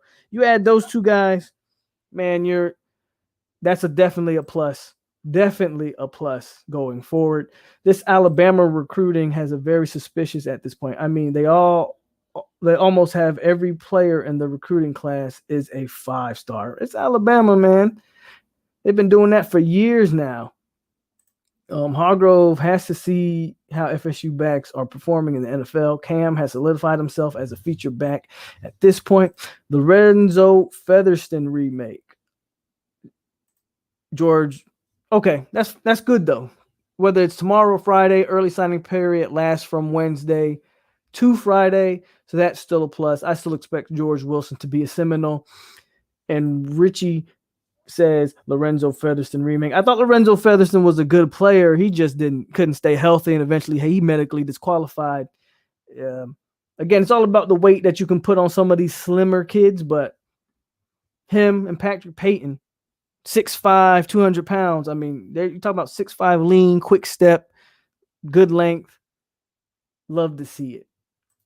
Now we're going to get into one of the big stories that broke today. And that is a Mr. Malik McClain. Now let me find him here. Because since he decommitted, he's not on FSU's watch list anymore. However, or is he? Maybe he is down here. Let me see if I can find him. There he is. All right. However, a nice little nugget came out today after Malik McClain was projected to be, he was crystal ball to Ole Miss as soon as he decommitted. And a lot of people thought that recruitment was going to be quick, fast, and in a hurry. For whatever reason, Malik McClain has not committed to Ole Miss. And now there's smoke that Mr. McClain is actually back in contact with Florida State. I have to believe Malik McClain is interested in playing maybe with McKenzie Milton. I believe that was the reason why he went to Ole Miss in the beginning, was he wanted to play with Altmaier, but maybe now he wants to play with Milton. I don't know. But at the time he decommitted, he was the highest rated player we would have. If we can somehow get Malik McClain back in the fold tomorrow, that would be dope. And I'm not one to really go out on a limb on any of these predictions, but I will go out on a limb on McClain. For whatever reason, I'm just going to say it. I'm probably dead wrong. I think Malik McClain will come back around, and then Malik McClain will be back in the fold. He owes me this. Malik McClain owes me this. After my last episode talking about how highly I was high on him, how great of a player I feel like he could be, and he decommitted in the midst of me talking like that. He owes me this. I think Malik McClain comes back on board, and him and Joshua Burrell, that's a good combo. You get Destin Hill. That's a very, very, very good wide receiver class right there. And I think Malik McClain will be back in the fold come tomorrow. According to Noel Game Day, I've been told McKenzie Milton is indeed in contact with 4-star wide receiver Malik McClain and Florida State, and is now in the battle with 50-50 Ole Miss. Malik McClain just need to come on home. If it's 50-50, you know where your heart is. Your heart is where you committed to the first time, because you never committed to Ole Miss. The only reason you even thinking about Ole Miss is maybe they're trying to offer you a bag and whatever. Your heart is in Florida State. I think Malik McClain will be back.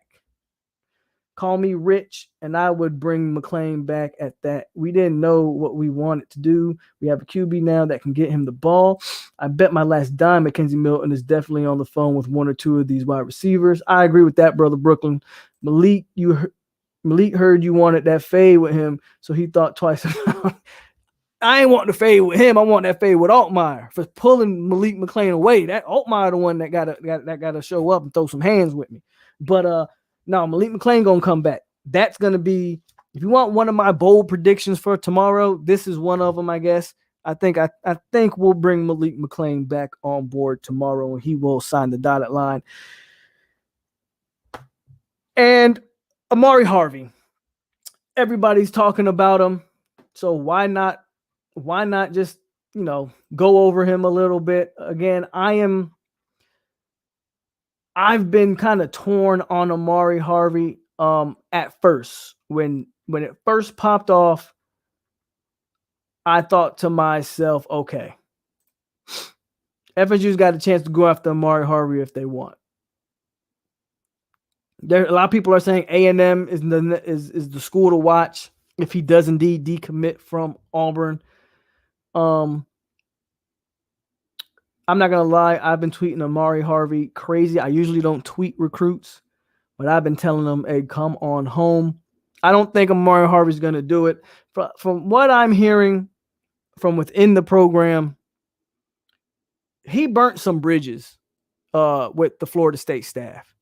FSU was recruiting him hard, and the whole time FSU felt like they were being run along or led on.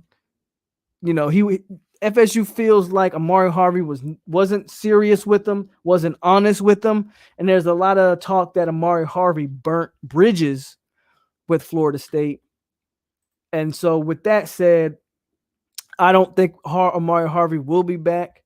I do think A&M is the school that I think A&M's the school.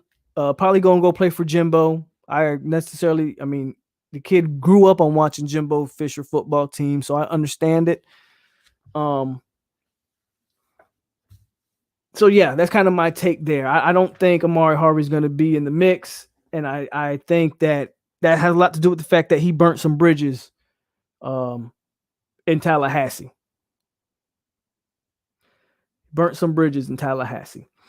Irv Gotti says, I'm hearing Amari Harvey is going to Texas A&M. Yeah, yep. So I just talked about. I'm telling you, Lee Hunter is going to FSU, buddy. I would love it. I still want Brandon Jennings. He's looking like he's going to Maryland. Don't ask me why. Speaking of Maryland, for my Miami guys here, Terrence Lewis apparently is down to Tennessee and Maryland. What the hell happened with the Terrence Lewis commitment, Miami fans? If you're still I got 52 people in here, so hit the like button if you haven't already. But if you're a Miami fan, someone want to explain to me how Terrence Lewis, if you don't know who Terrence Lewis is, he's 5-star linebacker, top linebacker, as a matter of fact, in the country. Out of Miami, recently decommitted from Tennessee. But he puts out a final two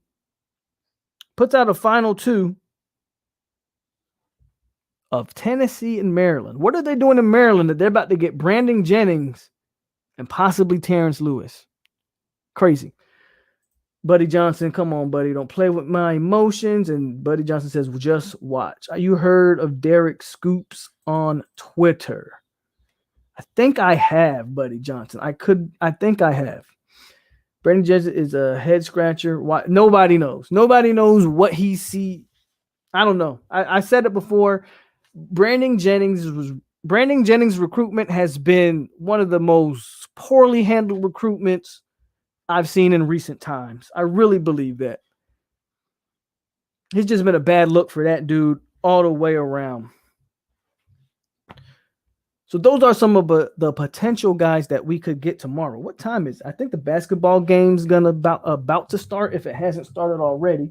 So I'm gonna put the basketball game in the background, but we're still about to talk about if guys we don't land tomorrow, what are some potential guys we got landing on National Signing Day? So the chat does not stop, folks.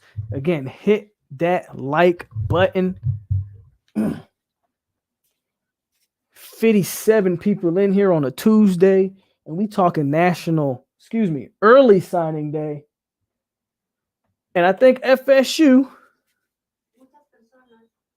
might have a solid day tomorrow. Now, if you're expecting, what channel is the basketball game on, guys?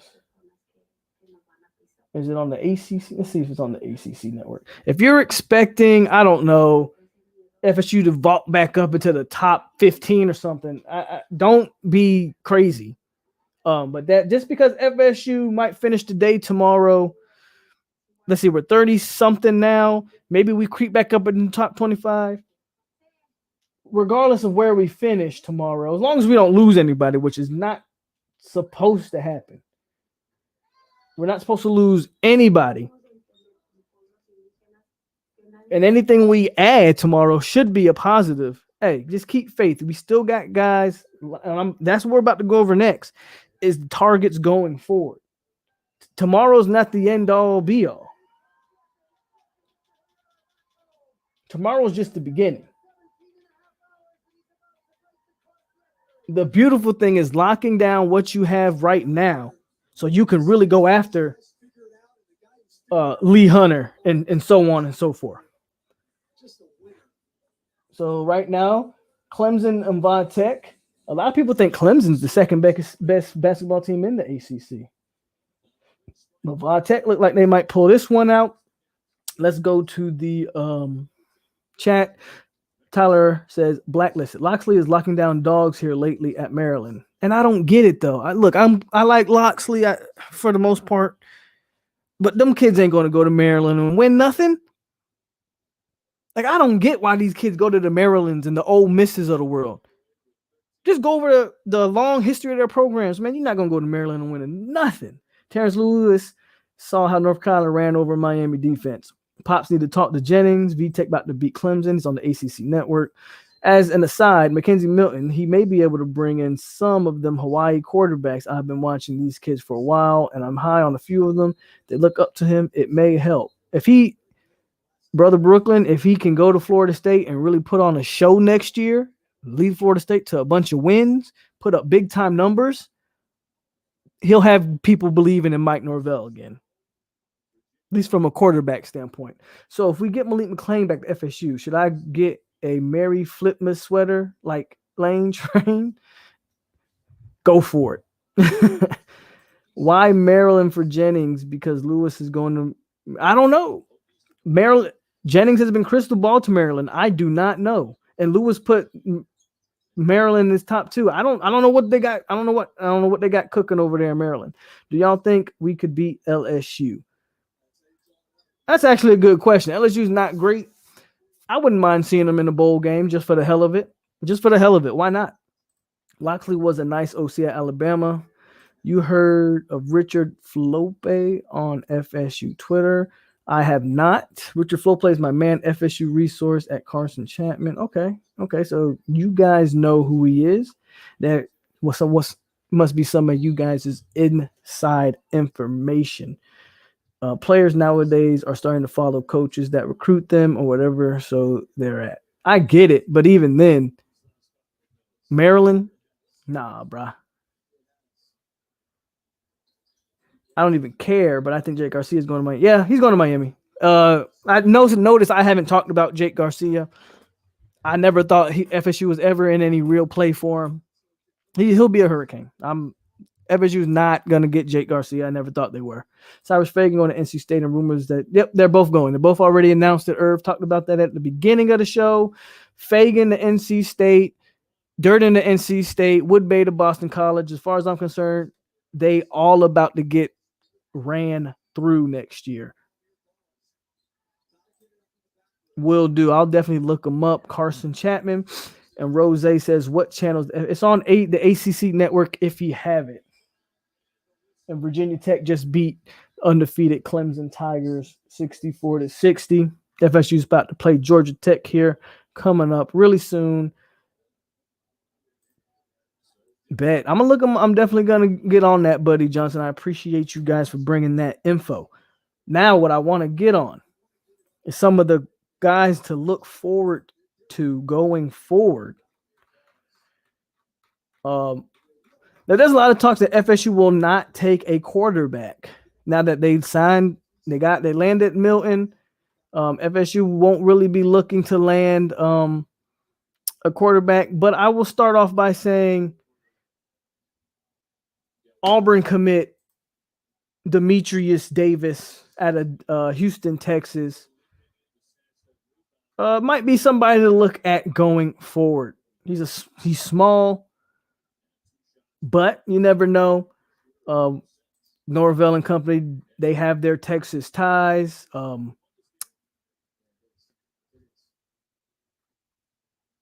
So it looks like Kendall Browse is actually the big time recruiter on him. So he might actually go to Arkansas there. So I won't waste too much time on him. I've talked about this guy. I'm going to bring his profile up. Talked about this guy for a while now. I don't believe he's signing tomorrow. Again, this guy really hasn't been in a rush with his recruitment. So that, to me, is a good thing. But Byron Caldwell, if you see him right here, 6-foot running back, 203 pounds out of San Diego. Pretty highly touted. 183 nationally, 8th ranked running back, 16th player in the state of California.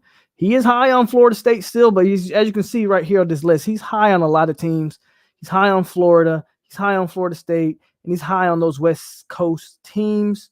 But he has not given any kind of, from what I've seen, and I don't know if anybody's seen anything different, he hasn't given any kind of, and the game's on in the background, so if you guys hear it, but he hasn't given any kind of like leeway or any kind of hint as to where he may be leaning.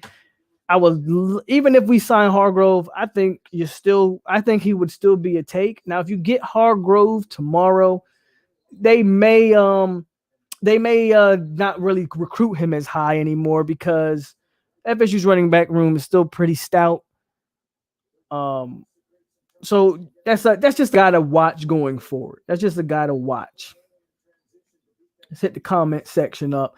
Look up Quan Lee is from Gainesville, a wide receiver.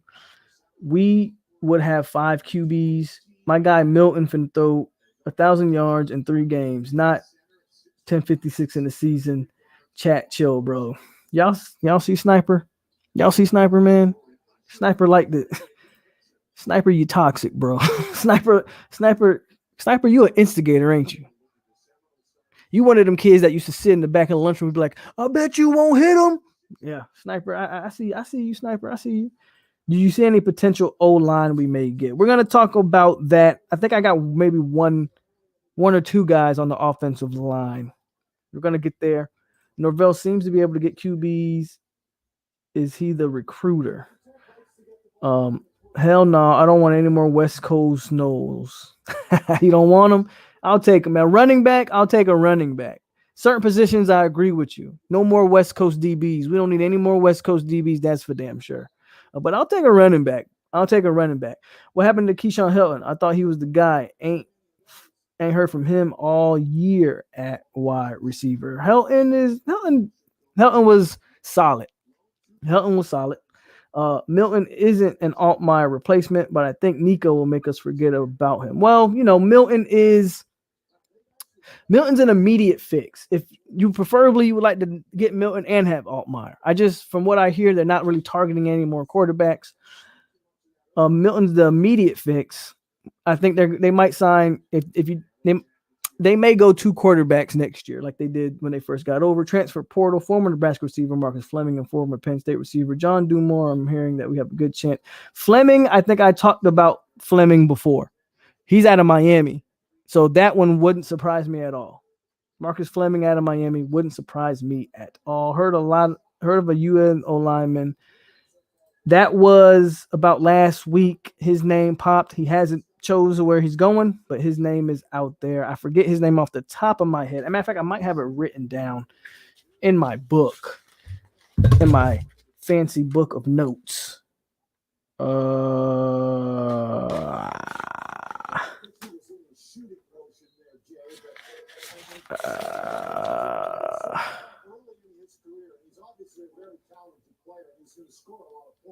Nope, I don't. I thought I did. I should have him in here.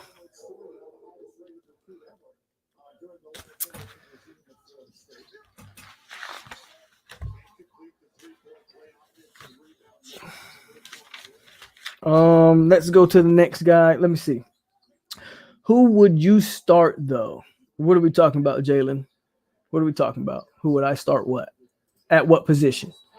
Facts, POLK. Phone stay ready for any videos. I believe it. Sniper. That was you. In the back saying you won't hit him in his face. Next guy is Keon Coleman. Now, I don't know about Keon Coleman either. I don't know if he plans to sign tomorrow or not. I'll say this on Keon Coleman. Let me find him real quick. There he is. Let me bring him up for you guys to see.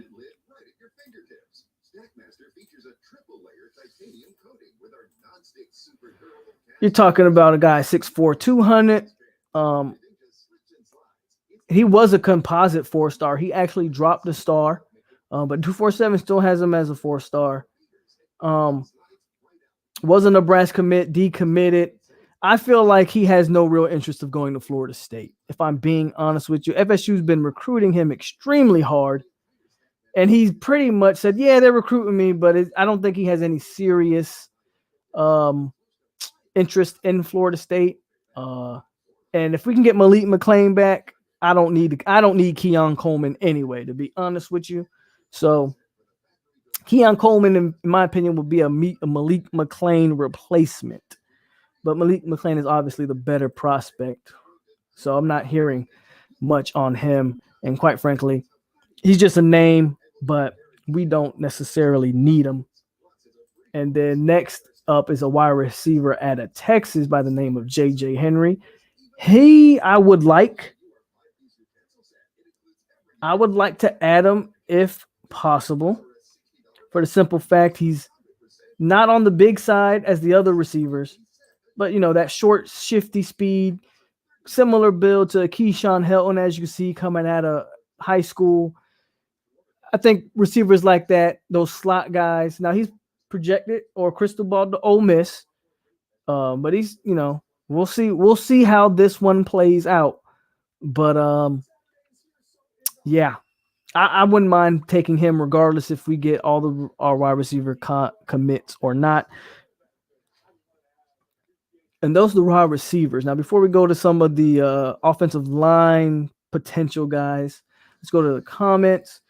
I've been hearing rumors about Arkansas State guy. ULM guy wasn't a take. Okay, so there you go there. Agree, but now I'm hearing his stats are not good, so we might need to leave him alone. POLK, how was those Hawaiian females? Are they thick? I plead the fifth. You are not going to get me on trouble on YouTube. Ain't doing it, Ray Fitty. Sorry. Jalen said, who would I start at QB? I would, if healthy, I've been on the record, 100% healthy, you go with McKenzie Milton.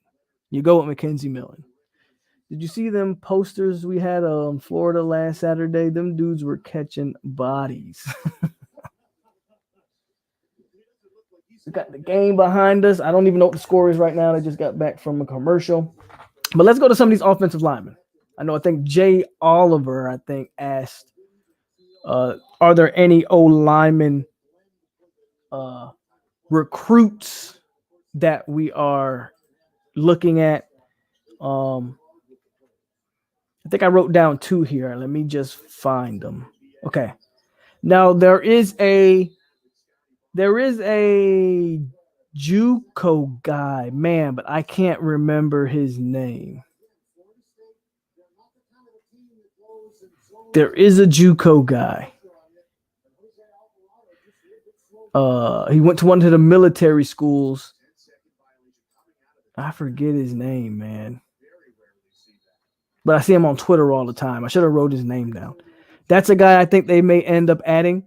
But before we get to him, let's talk about some actual commit or recruits in terms of high school talent. And if we're talking high school talent, I'm going to start with first guy out here is Austin. I guess you say Ook or Uke. But he's an offensive tackle, 6'4", 265 out of Dallas, Texas. Now he's being crystal balled to SMU. Right now, FSU's up 7-5 on Georgia Tech.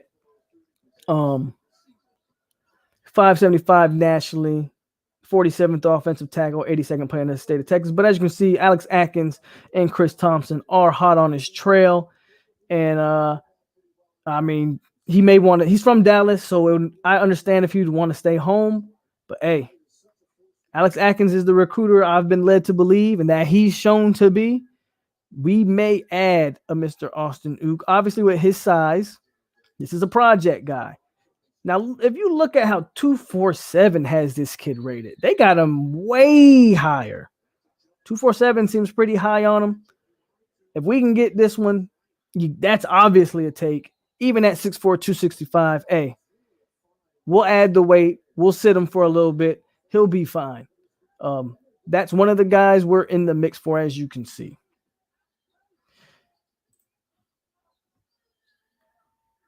And then Ray Fitty says, who's my favorite NFL team? I pay attention to the Bucks, bro. Pay attention to the Bucks. The Derek Scoops guy called the transfer before a lot of beat writers. Are we looking for a center? No, we shouldn't be looking for a center. Hey, if Miami can get a QB and be in the top 15, we can too. Brian Young. Is that the offensive lineman I'm thinking about, Rose? He goes to one of the military academies up there in Georgia. Is that who I'm talking about? What's going on with JB1? He's transferring, but has not announced where he's transferring to yet. And Canes for Life says, yo. Next guy we're going to talk about, as far as offensive lineman potential targets. Whoops. There we go. George Jackson. I put him on here because he is from Georgia. 6'4", 350. He's huge. They got him as a tackle. I would have at that size, and I probably would be a guard in my opinion. Now, unless he just can really move on his feet for that size, I don't know if he's really an offensive tackle. But as you can see, he's cool on everybody, which tells me he won't be signing tomorrow. This is the recruitment that's definitely going to drag out. And you see Florida, Auburn, Florida State, Georgia Tech, all these teams are in on him. But there's really he's not the highest rated guy. But I don't know if he's a take. But it's a name to watch out for. And it's 10-5 Florida State over Georgia Tech. Young is a linebacker. Oh, he damn sure is. I got him written down right here. Byron Young. I'm going to talk about him right after I talk about one offensive center. Somebody just asked about a center. There is the one guy we are looking at. He was actually linked to FSU really early on, and he went somewhere else and he decommitted. But that's Michael Mislinski. I think he was committed to Michigan State. I don't know. I forget. Don't get me to lie. I don't remember where he was committed to, but he was committed. He's recently maybe it was Iowa. I don't know, but he recently decommitted. And there are talks. He's from Jacksonville. You see him on your screen, 6'2", 285 out of Jacksonville.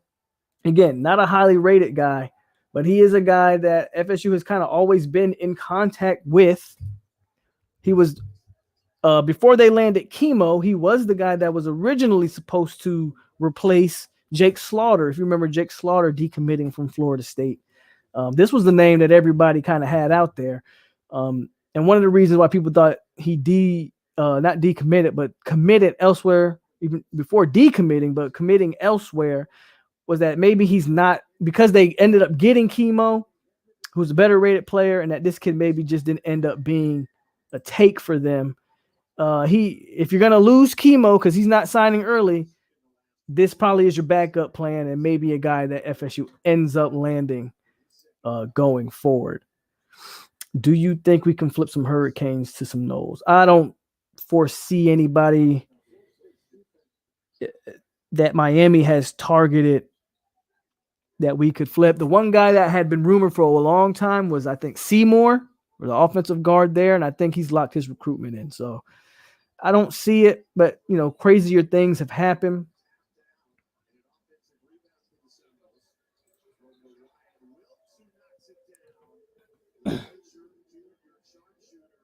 (13-6) Florida State.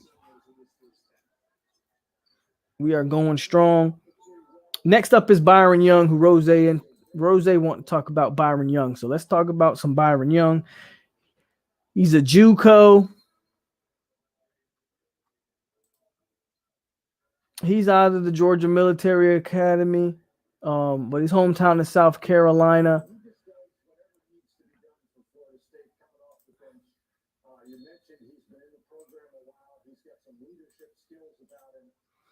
There you see him on your screen, 6'3", 240, like his size. Again, JUCO, so he's going to come in. He's going to help you automatically. If they can get him, definitely take him. You can use them in the place of where they're using like a Leonard Warner. You can put them, at 6'3", 240. I think they probably use them like they're using Leonard Warner right now. Maybe on the edge, maybe something like that. But I definitely would take him if given the opportunity. One of the big names that everybody loves to talk about, and I love to talk about, is Tywone Malone and FSU. I don't think he signs tomorrow. So now the question is going to be, does FSU have a shot? Well, I think I'm going to bring him up here on the screen. Crystal ball to Ole Miss right now, 6'3.5", 300 pounds out of New Jersey. Apparently he loves Odell. He is, the composite ranking got him rated as, he's one of the best players in the nation, period. I'm looking at those rankings and I'm trying to figure out, well, why isn't he just a 5-star off the rip? Until he signs with Ole Miss, I think Odell's got a chance, man. I think Odell's got a chance. I'm not ready to close the book on Tywone Malone.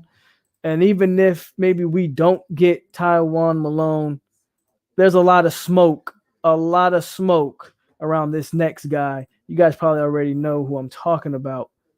Hold on. There's a lot of smoke around this next guy.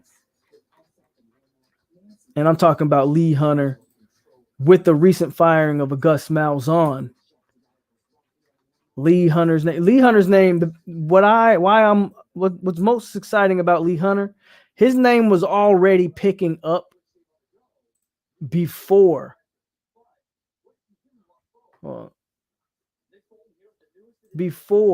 FSU, before Auburn fired Malzahn. I gotta believe now with the firing of Gus Malzahn and the potential coach bringing an entire new staff, I think Lee Hunter will be a Nole. I don't think it'll be tomorrow, though. I think he's going to prolong his recruitment out all the way to National Signing Day. Um, I'm pretty high on Lee Hunter. Obviously, not just the prospect, but the fact that I think he may be a Seminole. Just because his name has been linked with Florida State for a long time now. None of this stuff with Lee Hunter is recently. People have been talking about Lee Hunter. Quite frankly, if FSU had put a solid product on the field this year, Lee Hunter would have already decommitted and flipped to Florida State. That's basically what I'm getting at. He's been linked to Florida State for the better part since I think like September or October. And now with Gus out of the picture, I think you're going to see Lee Hunter in garnet and gold next year. FSU has a better chance of flipping some Auburn commits before Miami. I think that's where most of our flips may come from, Auburn. Yeah, I don't really see us really targeting any of Miami's guys for one, to be honest with you. Again, there was one guy I know they were kind of in on, and that hasn't really that's kind of done with. So what do you think about Dillingham, Arizona stuff? Do you really think there's much to worry about? I don't know if you want to call it worrying. I wouldn't lose any sleep if Dillingham took the Arizona job, if I'm being honest with you. Would I like to see Dillingham stay and that offense continue to build cohesion and chemistry and all of that and everything being the same? Yes, I would. However, I don't think you lose Dillingham and it's a time to panic. I don't. So if he has an opportunity to be the head coach at Arizona, I think he should take it. I'm not worried about it. Canes for life. You need some linebackers that want to play. So what happened with Terrence Lewis, Dennis Wilson, Canes for life, John Shields? Miami fans, hit me up and let me know. I'm looking at Terrence Lewis. Everybody thought when he decommitted from Tennessee, he was going to the U. Now all of a sudden I'm looking, he's got Maryland and Tennessee in his top two. What happened? Shed some insight knowledge on that recruitment if you have any. Raymond James says Dan Quinn's name is being put in the Arizona job. Some are saying he may be interested. What happened to James Blackman? I don't know where James Blackman is going. He hasn't announced.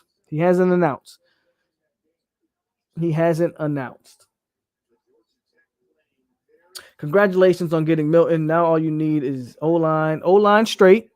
Running backs. Our young running back is better than your young running backs. And we definitely need wide receivers. I'm not going to lie. And we need a defensive coordinator. Do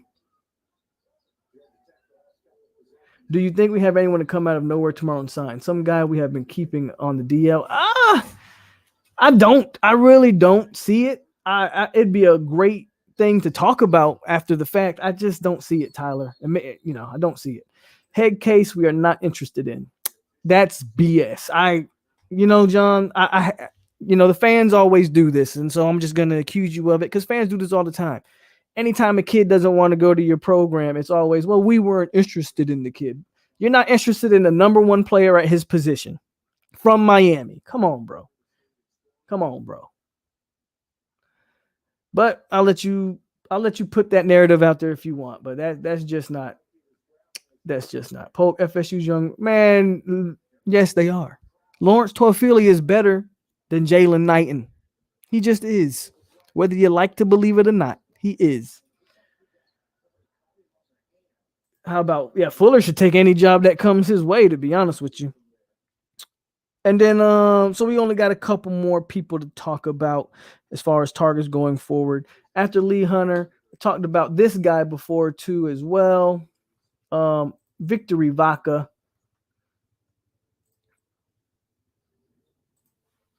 (18-10), Florida State's beating Georgia Tech. But let's hit up Victory Vaca's profile real quick. Miami fans always trying to bait me into an argument. I'm sitting here talking about National Signing Day and all this stuff, and they want to talk about some other garbage. Whoops! North Carolina just scored again. Sorry.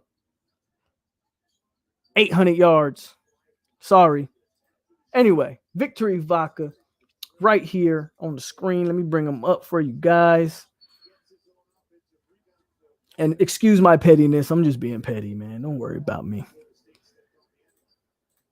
Here he is, 6'2", 350, looking like Vita Vea. If you're a Buccaneer fan, that type of size and weight, that's Vita Vea all day. If he can be half the player that is, then you got a solid guy here. They got him crystal ball to A&M, but he's already decommitted. A lot of people think A&M told him that he wasn't a take. If you get Lee Hunter and him, I'm all for it. Hell, if you get Lee Hunter and Tywan Malone, you don't even need this kid. I would really be pursuing Malone and Hunter first and foremost, but there's also another defensive tackle on the board, potentially as an Auburn commit that FSU could be looking at. But I think Vaca is probably your second option in some of these cases, in my opinion. But there he is, 478 nationally, 30 defensive tackle, and 39th player out of the state of California. Go to the comments real quick. FSU's young running back. Oh, we already read that one. Gators getting 0 surprises on signing day. I don't know, Destroy. You tell me. What are you thinking? How is Gator Nation feeling after Shoegate? Amari Harvey flipping. He may be flipping. I don't know if he's flipping. I don't think he's flipping to Florida State. If they fire Fuller, who do you think? I don't think they're going to fire Fuller. So I've already come to that realization, so I haven't even entertained it. Rooster was flipped from FSU. Okay, Toll Philly still better. Polk defense when NC ran 500 offense on their defense, total 800. There you go. No, they scored again. Oh shit. Quinn or Charlie Strong. If I had to pick out of those two, I'd pick Charlie Strong. He has South Florida ties. He's recruited the state of Florida, coached in the state of Florida before. I take Charlie Strong all day. Not saying anything bad against Dan Quinn, but I would take Strong. Those two running backs from UNC are insane. They are very good.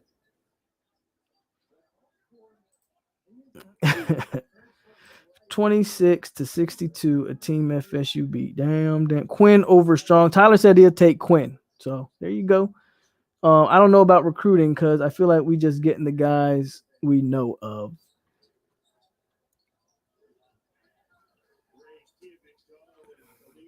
Another defensive tackle I want to put out there, former Auburn. Well, he's still committed to Auburn, but a lot of people are expecting a lot of decommits from Auburn going forward. And I'm trying to find him here.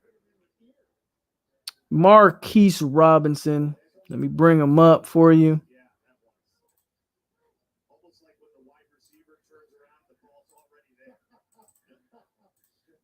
There you see him, 6'3", 300 out of Milton, Florida. Higher rated than Victory Vaca. So I find Florida State, he would be my first priority. Odell Higgins is his main recruiter. 330 nationally, 22 overall defensive tackle, and the 52nd rated player in the state of Florida.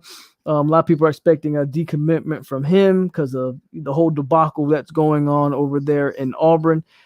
I think he should be at the top of FSU's radar if he's interested. Haven't heard much, but that to me is a guy that you continue to look at, man. And then another guy, let's just talk about another Auburn guy, the nephew of a couple Florida State Seminoles, Philip O'Brien. Let me bring him up real quick. He plays DB. There's some talk on him. 6 foot 169 out of Deerfield. And there's some potential there also. As you can see, he was crystal ball to Florida State a long time ago. However, if you look at those predictions now, you'll see how long ago they were. Matter of fact, they were back in 2019. All of those crystal balls were put in. And that's because he is a nephew of, I believe it's Zach Crockett or something like. I think he's the nephew of the Crockett's that used to play at Florida State. So a lot of people feel like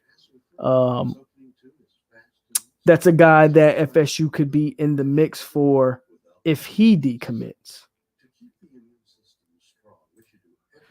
And there you go, man. That is, we literally just went down every potential player and all that in 2 hours and 4 seconds, bro. We still number 7. Didn't see Knowles ranked tonight. Where are they ranked? See, they try to bait me into these arguments. Now we talking about rankings. I'm talking about 800 yards. Probably have a better chance at Robinson than Hunter. I don't know, man. There's a lot of smoke around Lee Hunter. I think you got to. I actually think it's the other way around. I understand why you would say that. I kind of have a feeling you have a better chance at Hunter than Robinson. There's a lot of smoke with Hunter, and I've always said it. I've been consistent with it. I said the same thing about Altmaier. Where there's smoke, a lot of times there's some fire. I think there's some fire, man. I think there's some fire with Lee Hunter.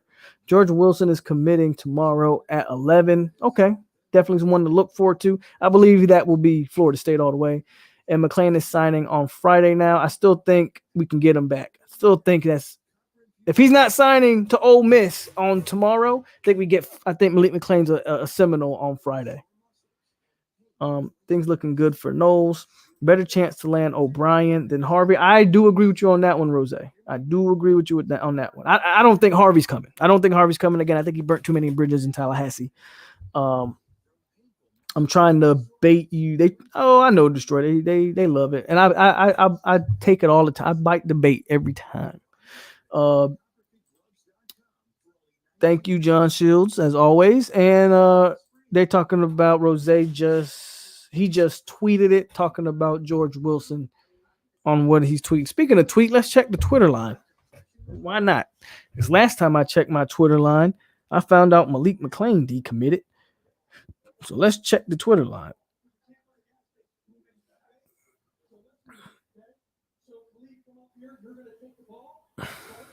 No Productions. Just followed you back, No Productions on Twitter. And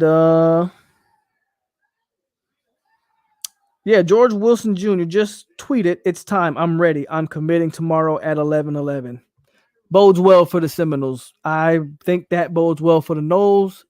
George Wilson will be committing tomorrow. He literally just tweeted that 18 minutes ago. Michael Martinez, my first time seeing you around, man. Hit that like button, subscribe to the channel. What happens if Milton comes in and Travis is better than him? Then Travis starts. But I believe that shows the growth of Jordan Travis in the year. The better player should play, period. That's been my take the whole time. At the end of the day, I think McKenzie Milton will push Jordan Travis. He'll push all the quarterbacks, but he's really going to push Jordan Travis, in my opinion. So if he turns out to be better, then he just turns out to be better. That means Jordan Travis has improved to the point where the college football world better watch out. Then that means Travis has dramatically improved, I think. I agree. What bowl game is y'all going to? We're not going to a bowl this year because we don't want to. How about that? It don't matter what bowl game we go to. Whatever bowl game y'all go to, y'all going to get another 60 burger put on you. Especially if you play in Florida or Texas A&M. Y'all can, oh my God, that's going to be amazing to watch. Please, I hope they put you against one of those high-powered offenses. Okay, he just pushed it up. Better news for us. Yeah, I think it's better news for us. Tomorrow, they should add some good prospects. I think by the end of the early signing period, FSU should be back in the top 25 for sure. And who knows, man? If you can, who knows, man? If you can maybe get a surprise, who knows? I don't really foresee any surprises, though. I don't really foresee any surprises.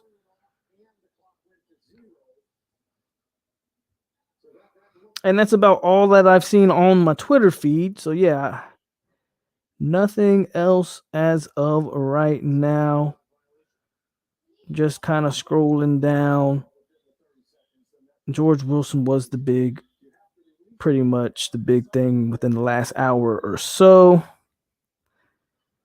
Yep.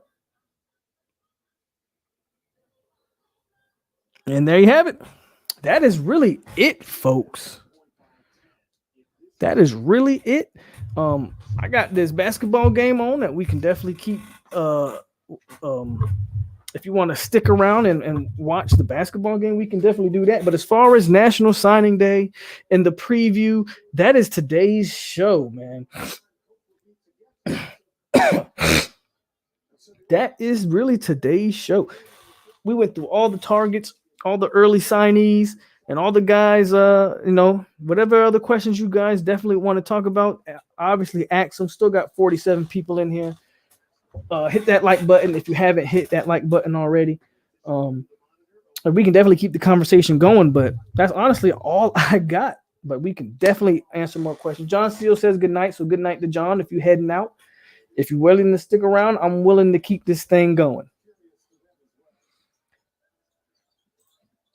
I believe we get in the top 25 before the weekend. I think so. 20-17. Matter of fact, I'll put the score of the game on the screen.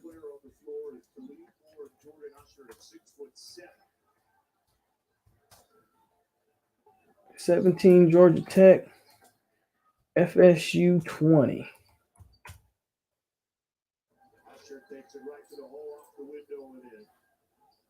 $19-20. Do you think that Rodemaker has the potential to become a starter over Chuba, or we end up transferring? I just think Rodemaker needs the growth. I think giving proper time and development, we don't know what Tate Rodemaker could be. He's more of the prototypical pocket guy. Chuba Purdy has more versatility in his game. While he's not the runner that he claimed he was, he still is a mobile guy who can extend plays, extend the pocket. It's hard to say. Good passing on offense by the Seminoles right there. It's hard to say, though. It's hard to say. I think they rushed Tate Rodemaker in the position that he did need to be put in. Given the proper time and development, I think Tate could be fine.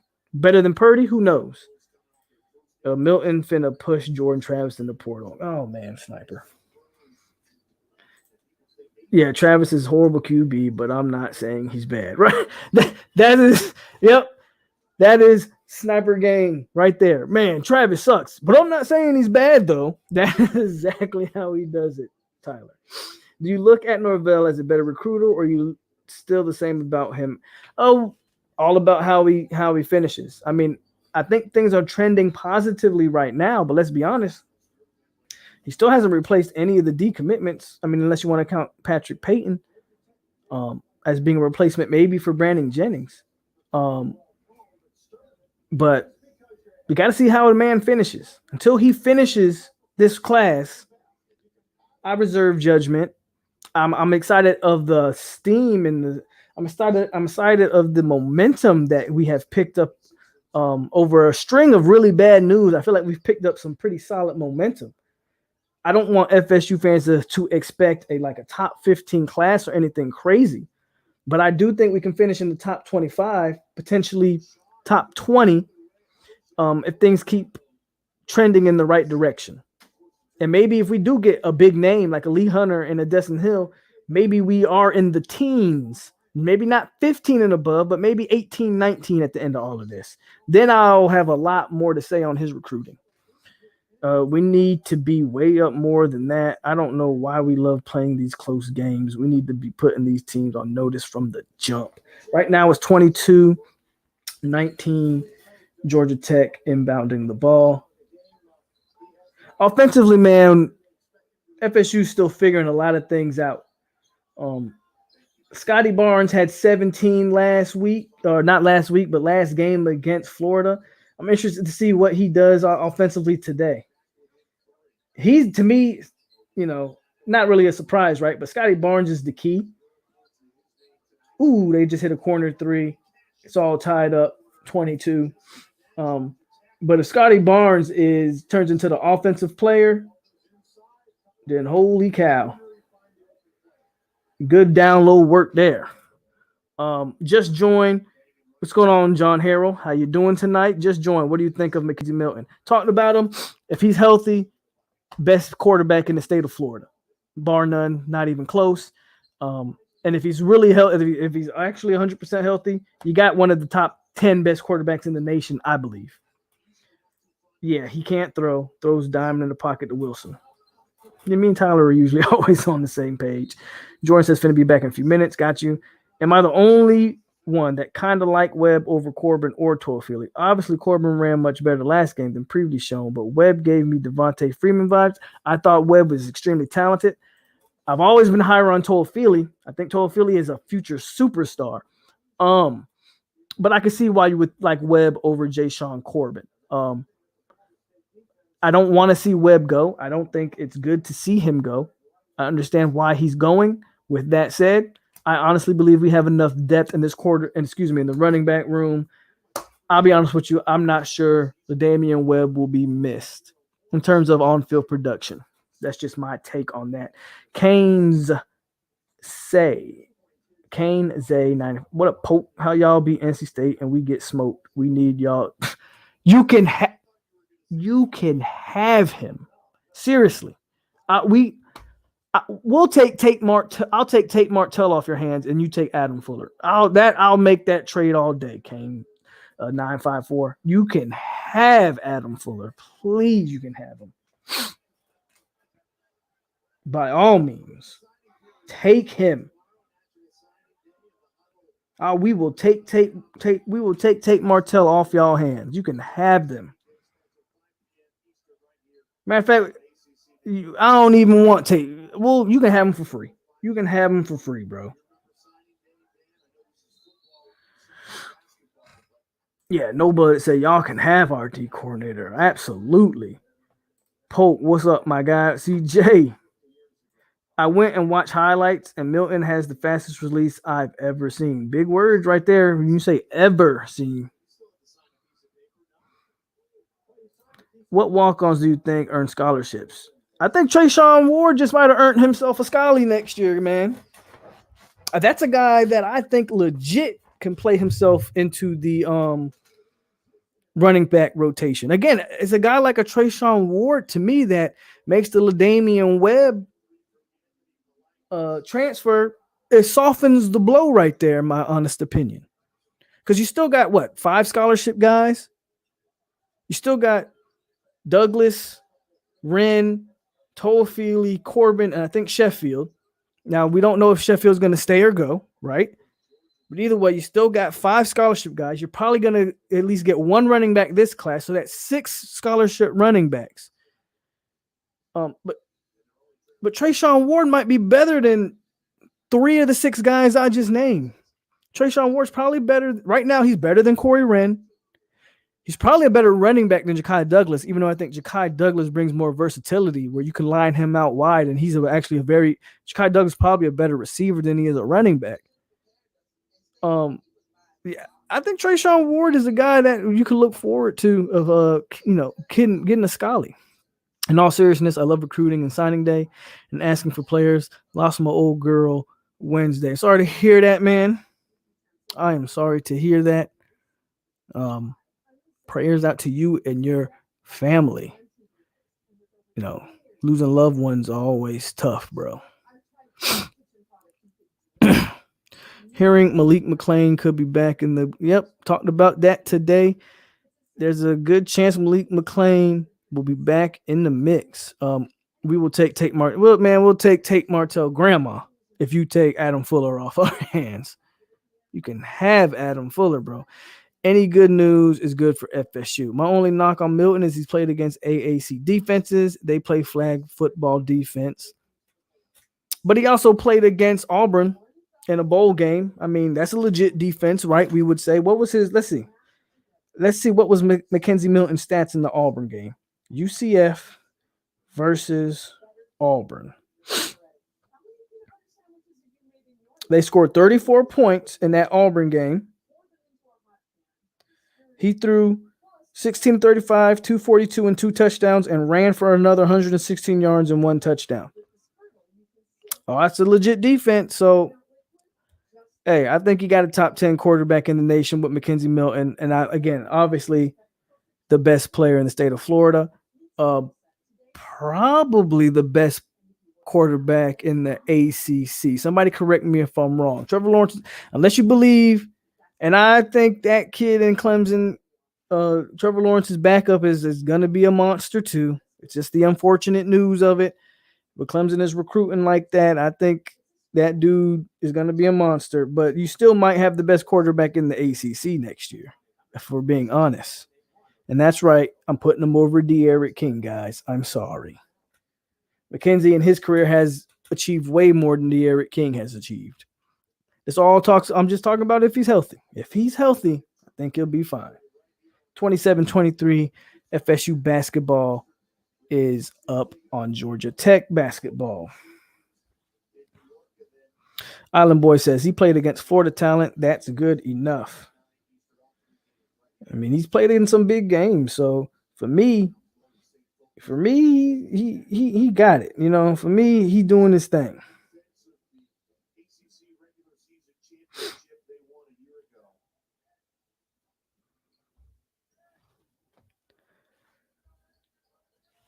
What else we got tonight, guys? FSU with the ball. Scotty Barnes on the bench right now.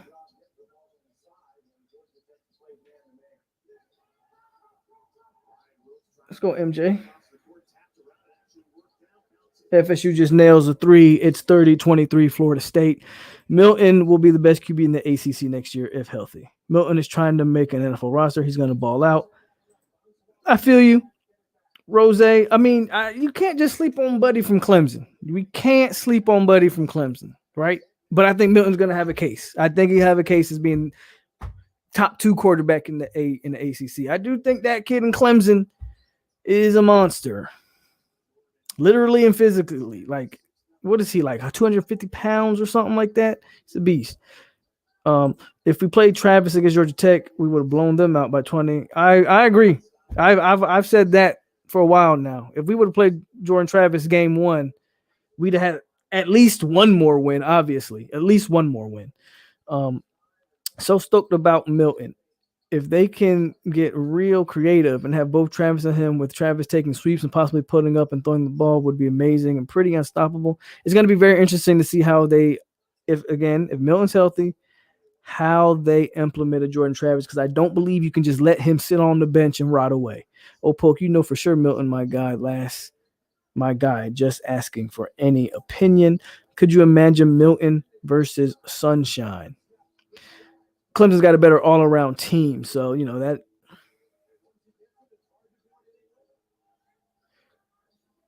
But it'd be interesting to see how having a good quarterback is going to change things. That DJ guy from Clemson is going to be the best in the ACC. He might. That's what I'm talking about. That kid from Clemson. Not talking about Trevor Lawrence, but his backup. Let's not sleep on him and act like that dude's not legit. He's legit. And him and Milton will have a say-so on who's the best quarterback in the conference next year. So what about Jordan Travis next year? That's the question. That's the $1 million question. If Milton's healthy, what do you do with Travis? Do you just – I do not think you just let him sit on the bench and not contribute. But then again, I'm not a fan of rotating quarterbacks. I think you rotate quarterback. If you have 2 quarterbacks, you don't have any quarterbacks, in my opinion. So Milton has to be the guy, but there also has to be a way to implement Travis and have him still be effective. That Clemson dude is 6'6", 250. Where do you find people like that? I don't know. But can't sleep on King either if he stays. I feel you on King. I'm not gonna sleep on King per se, but yeah, 6'6", 250. Like you say, where does that even at quarterback? He is Dante Culpepper size. He is like, where do you find a dude like that? Yeah, so you're absolutely right. It's not about necessarily sleeping on King, but I'm just saying that if Milton's healthy, he's a better quarterback than De'Aaron King really ever was. You know, so I'm not necessarily sleeping on King, but I do think he'll be better than De'Aaron King. And then I think De'Aaron King probably be the 3rd best quarterback in the conference. We are the We are the best first drive football team. First drive football team for sure. Lawrence is leaving, so no sunshine at Clemson. I know he's leaving, but that kid backing him up is not something to sleep on. Clueless how Dabo started finessing recruits to Clemson. South Carolina, like he is Nick Saban, low key, a little Mississippi State Ole Miss. What up, 863? With Clemson, we don't know if they keep all the players. A lot of them may bounce to NFL. That's true. That quarterback ain't going, though. That quarterback going to be there. All 6'6", 250 of them. He going to be there. He said that may change how the quarterback performs. Good point. We'll find out, is he a product of the talent around him, or is he really the goods? That's a good point. That's a good point. I tend to believe I believe he is the hype, in my personal opinion. But I do agree that the talent around him could be a big factor in him as well. If I'm Tate Rodemaker, I'm transferring. Too many good QBs in front of me. I don't agree with that, John. And that's just me. I think that's one of the problems with these kids nowadays. You're going to take Rodemaker. You had your chance to play. It's not – I understand transferring when you're not even given an opportunity to be successful. Then I understand why you would want to transfer. Tate Rodemaker had opportunities and he didn't play well. Same thing with Chubba Purdy. He had opportunities, and I thought Chubba Purdy actually played solidly in his lone start. But you could tell they really dialed back the playbook under Purdy. Neither guy to me should transfer. This is McKenzie Milton is a 1-year thing. Learn from him and develop under him. He will help you learn how to play the game, how to be a winner. Transferring does what? But make you have to go somewhere else, learn another system, and wait longer to play. Because Rodemaker isn't the type of talent that's going to come into a school day one and produce. I don't care where he transfers to. He's going to have to sit and learn and develop. So to me, it makes no sense for a Rodemaker to transfer. Maybe, just speaking hypothetically, maybe Purdy thinks that he could play day one, even though he was given an opportunity to play. To me, both of those kids sit back, develop, and the future's bright for both of them. Maybe more so Purdy than Rodemaker, I still believe, but I'm not going to sleep on Rodemaker. Big old Jamarcus Russell type of kid. Yeah, man. I don't think Rodemaker will take many more college snaps. I feel if Travis started against Georgia Tech, he might have played less games. He needed all the rest he needed because of the injuries during practice. I'm going to tell you from real Hurricane perspective, King Arm ain't accurate. He a good college QB, but without him, the kicker and the offensive coordinator, we average to below average. I thought King brought a lot of, if anything, De'Aaron King brought a lot of confidence to that Miami team this year. So you definitely can't sleep on what he did for Miami. But you sound like CJ, man. CJ been saying that about King all year, that he's not that big on King. But I do think King is one of the reasons why y'all won as many games as you won. I don't know if he's the quarterback that's going to, take you to the next level, but at least he's a good placeholder. And then y'all guys are apparently going to get Jake Garcia tomorrow. That's maybe your future guy going forward. But rather keep Chubba over Tate because Chubba is more like Milton and can learn a lot from McKenzie. James Timmons says, very true. We have to see how Milton play. King ain't gonna do nothing another year at Miami.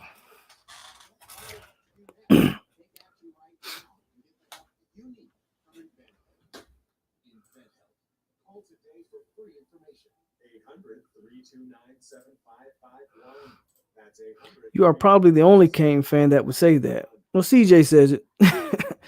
I will say King is a good leader. He really that's the point I was trying to make, sir. I think King is a great leader.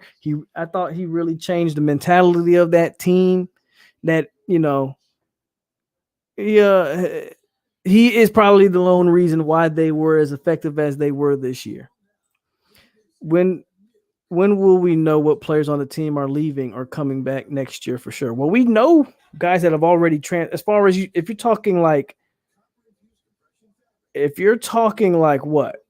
Draft guys? No one's declared for the draft other than Asante Samuel and Tamarion Terry. So I guess we will know after the Wake Forest game, maybe.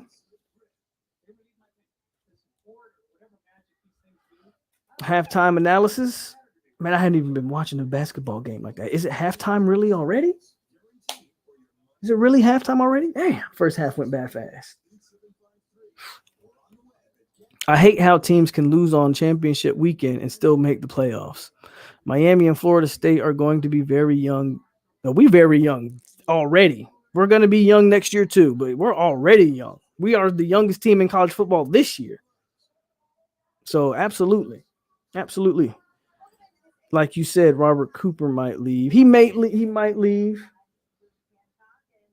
36-29, Florida State. You saw I like how we shot up into the rankings at number 15. I don't have any halftime analysis, Tyler. I didn't really even watch the game like that. Been talking to y'all. Are we hearing anything about surprise recruits from FSU this weekend? Nothing surprising. I think Malik McClain so far has been the biggest so-called surprise. There's a chance that Malik McClain might hop back on board. Other than that, nothing that I've heard that is like, oh my God, you know what I mean? So might as well call college football playoff an invitational. I agree. I completely agree.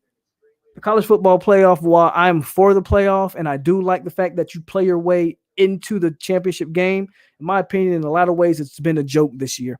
And it's going to be a joke again this year because they're going to allow Ohio State, who frankly doesn't deserve it, not because Ohio State's not a good team.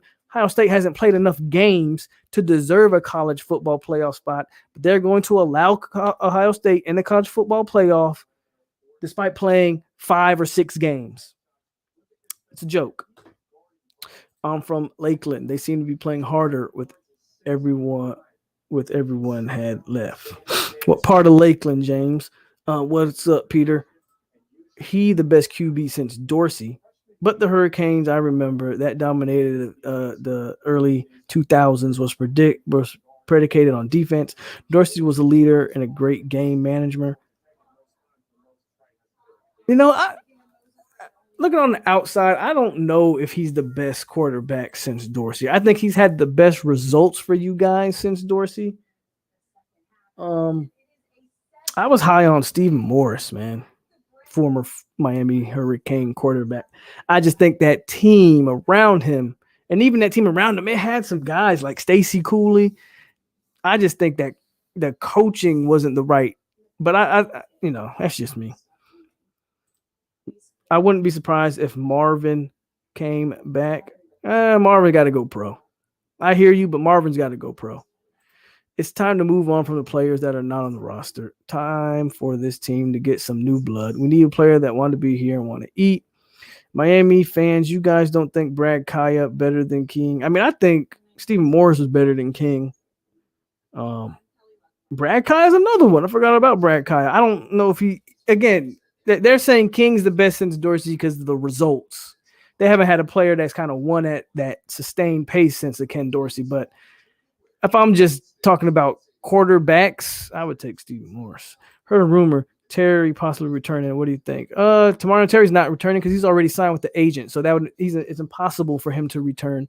Tomorrow Terry's already signed with Rick Ross's little sports, whatever you want to call it, firm or whatever. You can't, once you sign with an agent, your college eligibility is done. So Terry ain't coming back. Ohio State hasn't had to deal with near the amount of injuries as any other team going to the playoff. This is the halfway point their regular season. It's ridiculous. They shouldn't be allowed to be in it, but just like the Big Ten, who made a rule that Ohio State can play in their conference championship game, though they didn't qualify for it, they're going to allow Ohio State into the college football playoff game. And like you said, Ohio State hasn't had to deal with anything that these other teams have had to deal with where they've played 10, 11 games. It's going to be ridiculous. 98 North, bro. Always glad to hear your podcast. All right. I should stay on Cumbie Road, James. I hope OSU gets smacked. They owe us for that championship. Yeah, but who's going to smack them, though? They're fresher than every other team. Your only hope is that Alabama, because I think Alabama is going to be the only team probably that could beat Ohio State. Ohio State is going to be fresher, just more healthy than any other team in college football. My bad. Kaya went 0-3 against FSU. Brad Kaya couldn't beat FSU. He beat Florida, but it's Florida. He ain't win no big games. he won us a bowl too.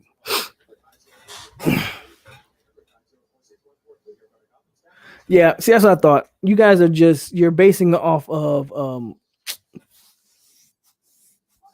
the wins and losses. I'm more so basing it off of the individual quarterback, like what it brings to the table. But I understand why Derek King is so highly regarded for the Miami Hurricane fans. I do.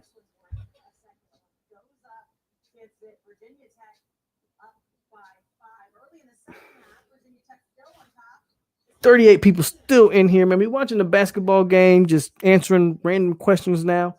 Hit the like button, man. He beat West Virginia. That's pretty good.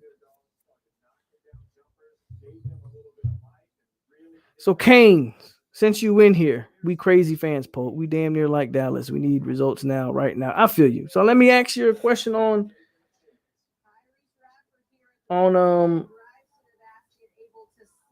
the bowl game for Miami. Who do y'all want to play? And how do you feel going into a bowl game after giving up 60 to a North Carolina team that, they have a legit offense. So we're not going to pretend like North Carolina's offense is legit. But I think, and this is my personal opinion, I thought if they were going to win, they were going to beat you guys in the shootout. North Carolina does not have a good defense, and it seems like you guys even struggle to move the ball against them at times. What is your take on that game, North Carolina game, for one, and how do you feel going against potentially Florida or Texas A&M in a bowl game? Like, what's your take on that? 954 Canes. Because Tyler says Miami has regressed. I kind of see that too, bro. I think offensively they've regressed. Now, I know everybody, we're going to talk about 800 yards. I know we're going to talk about that. But I expected offensively for them to throw 30 to 45 points on North Carolina, and they really didn't. So I think that's kind of questionable. You feel me? So everybody expected to sign early everybody's expected to sign early except for Chemo. I also heard Miami, I heard Manny Diaz gave them the week off. They don't have a game this week, if I'm not mistaken. So I guess I get why they did it. Their next game isn't until a bowl game because they canceled. Georgia Tech was supposed to be their last game. I think they canceled that one. What's the score of the B-ball game? Man, I forgot because it's not up right now. I think it's when it pops back up, I'll let you know. But FSU's winning by a solid margin. Not a blowout, but they're comfortably ahead. We think we can win a championship damn near every year. So anything below that is unacceptable.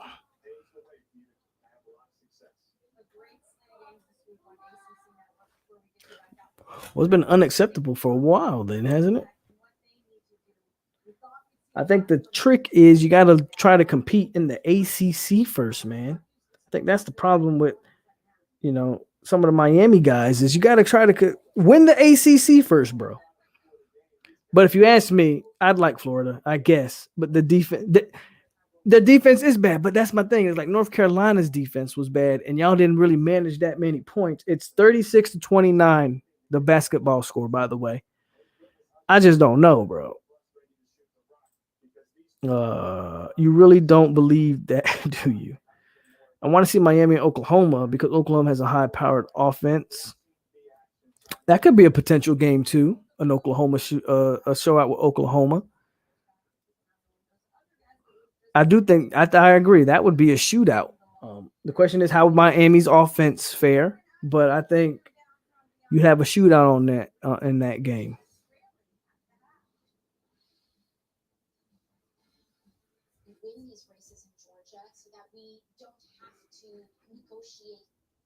No negotiation. Think about that. John also, they get total control. We get police defunded. Illegal immigrants, guns, confiscated. Our military bases closed. Is that really what you want? Let me close some of these. But the second half here on the basketball game about to start soon. Shout out to some of the new subscribers. I just saw one. Let me see if I can find them. Should have, when I read it, I should have called you guys out. So let me see if I can find it again. Shout out to Triple Threat Outdoors, new subscriber. Shout out to you.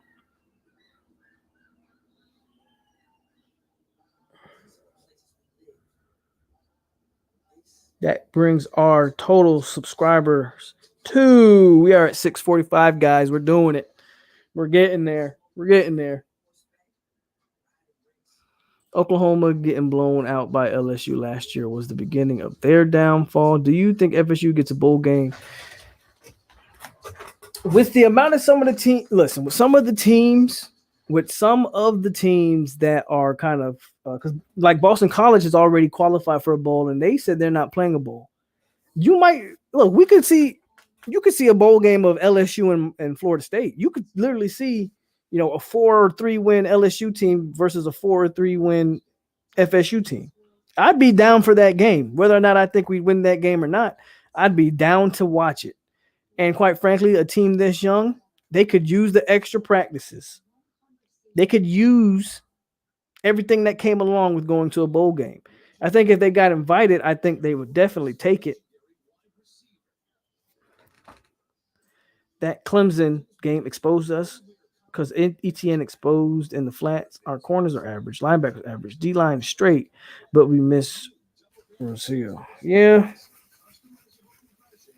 I feel you. You miss your best pass rusher. That's definitely going to take a hit. So I understand that.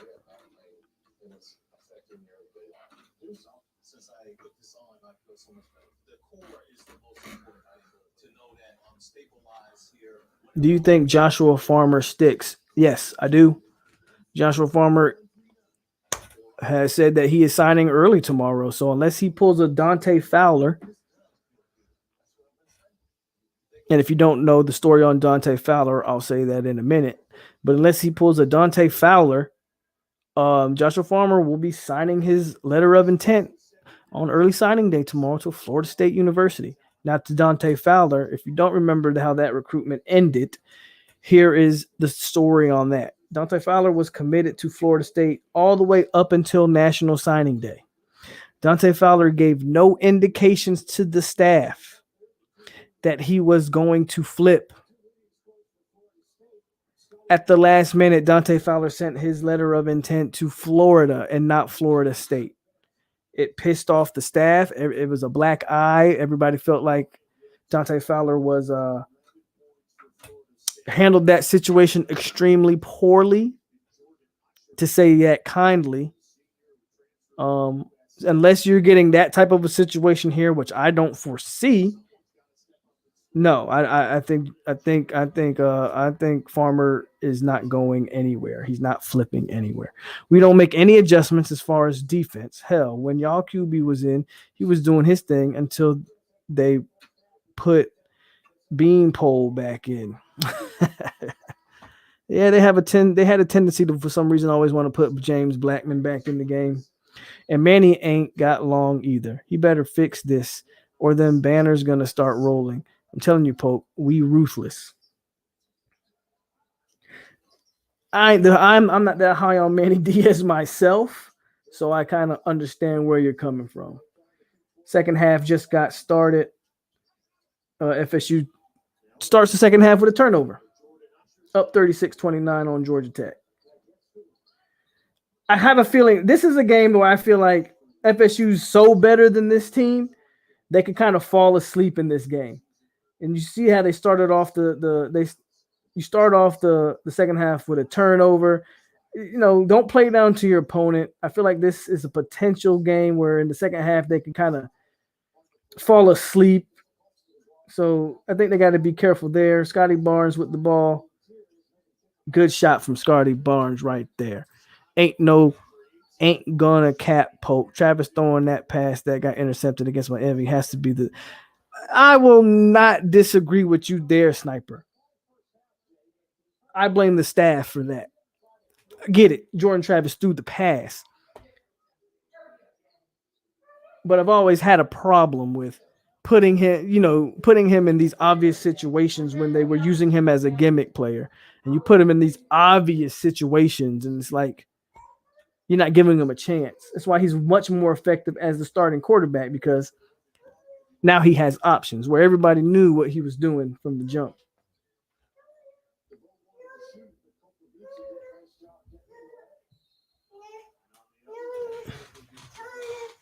Hey, buddy. I'm not watching TV. No. What are you crying for? You want to go watch TV? Yes. Go tell Andre to turn TV on. Okay. Okay. I'd rather have a coach like Brian Flores. Go Dolphins. He gonna get you. I like what the Dolphins are doing, man. I feel you. I like what the Dolphins are doing this year. Sniper's on the Jordan, bro. Sniper's been on the Jordan Travis hate train since last week, bro. Since last week, he says it. He's like, "Oh man, Jordan Travis ain't a bad quarterback, but boy, does he suck." That's just the way he is. Oh man, go tell Andre to get it. Andrea, turn the TV on for him, please. Before he even started the game, he threw an INT. Should have stuck with Blackman. No, I'm just telling the truth. 38-31 FSU.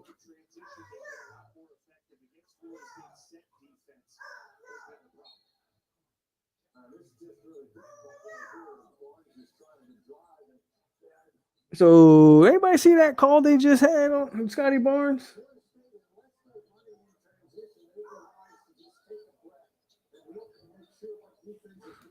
How do you feel about Brandon Jennings? What exactly do you want to know about Brandon Jennings?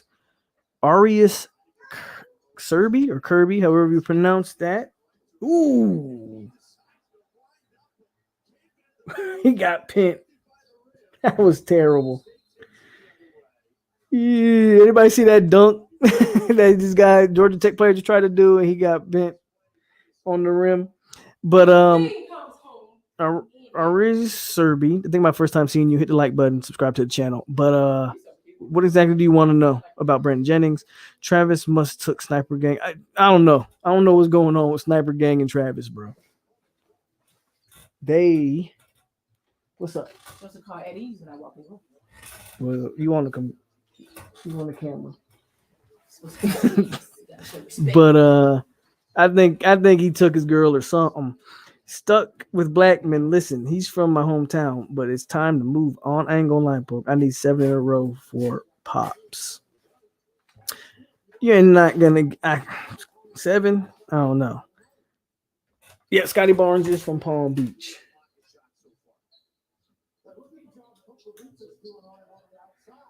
$33.40 FSU. Obviously, Blackman was the better QB. It's undeniable. It's so funny because Travis from Palm Beach too.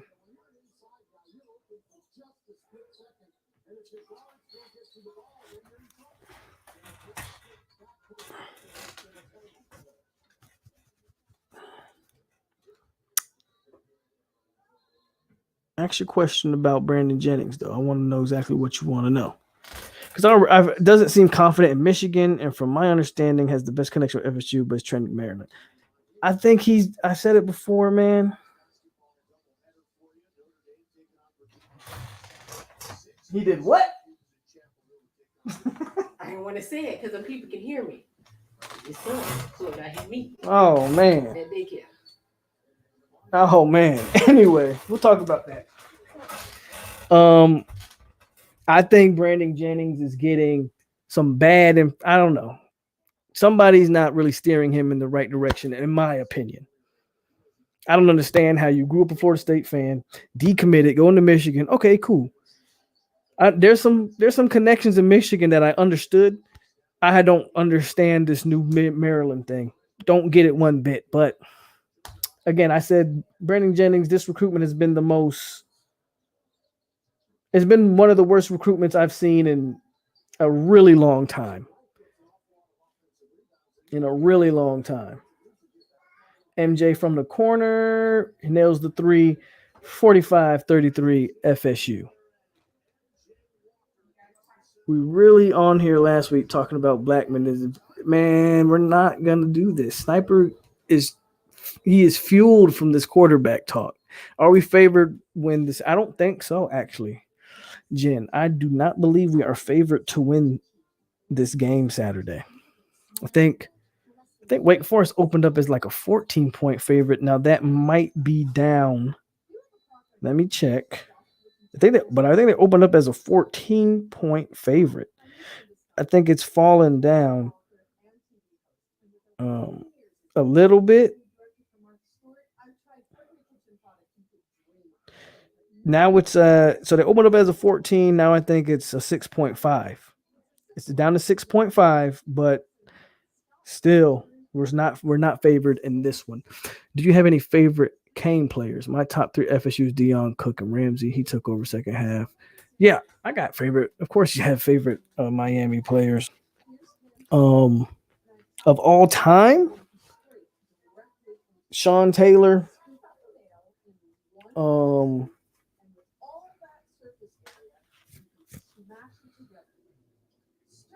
There's a few of them. Sean Taylor, probably McGahee or Clinton Portis. I've always been torn on those two. And I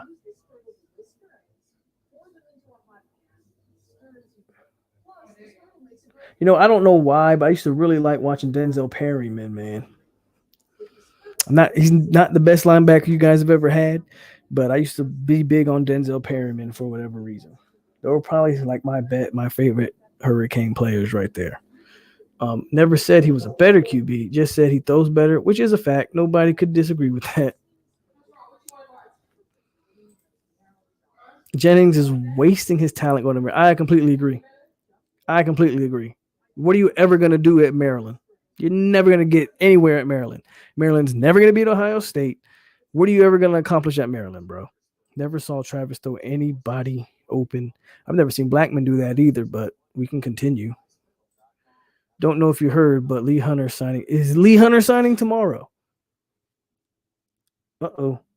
I don't know if that's good news. That one's tough. If Lee Hunter is signing tomorrow, he might be sticking with Auburn. But then again, he also tweeted about a week ago that his commitment was wide open. I don't know, man.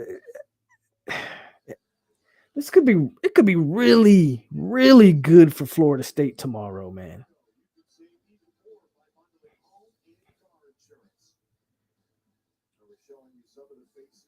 It could be really, really big tomorrow. It could be.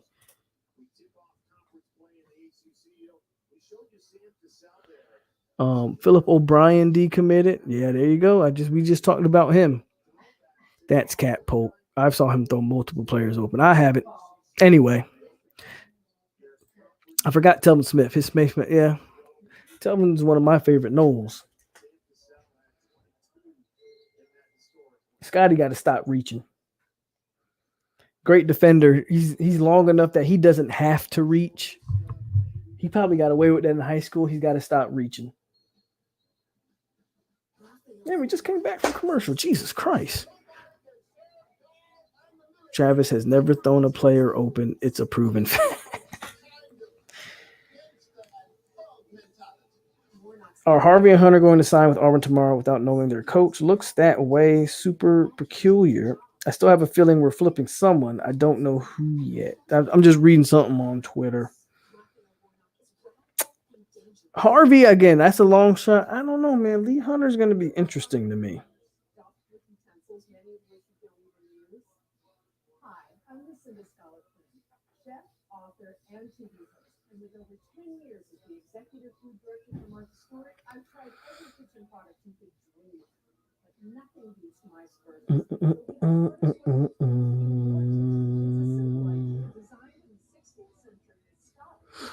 No more updates. I don't see. I just saw the Tyler. I just saw the Philip O'Brien decommitment. Changes that made this week within the Auburn program. This is a statement from Philip O'Brien, who I think FSU will try to pull. It may very well be a Florida State commit by by the time tomorrow. I definitely see that. I'm gonna just read his statement real quick. Again, he is a nephew of former Seminoles. The changes made this week with an Auburn football program have caused uncertainty in my decision to sign with whatever that means. And I have made a difficult decision not to sign tomorrow. I remain very interested in Auburn and look forward to learning the direction of future leadership and football philosophy. During this time, my family and I will diligently pray and consider the best outcome for this very important decision while considering new opportunities that have been presented to me. While I will be putting the recruitment process on back burner for the moment, while I focus on giving my best possible 100% performance to my team and teammates at Deerfield and win this weekend's championship game, although this process is overwhelming and unexpected, I have excelled in the classroom. Okay, just very long, drawn out statement to basically say I'm decommitting and I will not be signing tomorrow. So I think O'Brien is going to be a take for Florida State. They're going to have to recruit him down the stretch. But I would take O'Brien if you're asking me, I would take Harvey if you gave me a choice. Huh? Okay. Okay. I would take Harvey if I had to choose between the two, but I don't think any Harvey smoke I don't think is real. We're going to remember with this recruiting thing, you can have all the 4 and 5 stars you want, but it don't mean nothing if you can't develop them. Absolutely. Absolutely. I could imagine we face NC State and Durden just dominated. Like, I think we're going to face NC State and Durden's going to be pancaked by Love Taylor or Donta Lucas. Listen, if Durden couldn't excel with Marvin Wilson next to him or Robert Cooper, he's going to go to NC State and be the guy and get double teamed. I don't know. That's the funny thing. Auburn has Amari Harvey and Lee Hunter committed, but they're like in the 40s. Even before the decommitments, Auburn does not have the greatest recruiting class. So, well, not really worried about Auburn too much. Sniper Gang, are you smoking dope? Durden will be trash at McDonald's State games.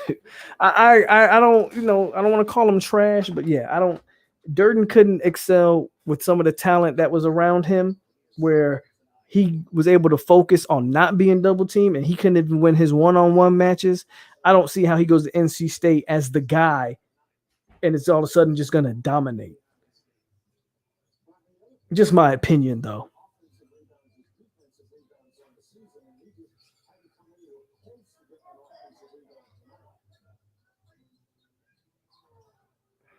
$15, what was that? 45-35 FSU over Georgia Tech. Off topic, but you ever notice how Brownlee celebrates when the ball is overthrown? It has nothing to do with making a play. LMOE. That is every cornerback on every team in America. Scotty, I see you. Nice drive. Nice take by Scotty Barnes right there. But that's every corner in every college football team, including in the NFL. Transfer portal, a.k.a. college football free. Yeah, I agree. Transfer portal is going to be like it has never been in the history of college football right now.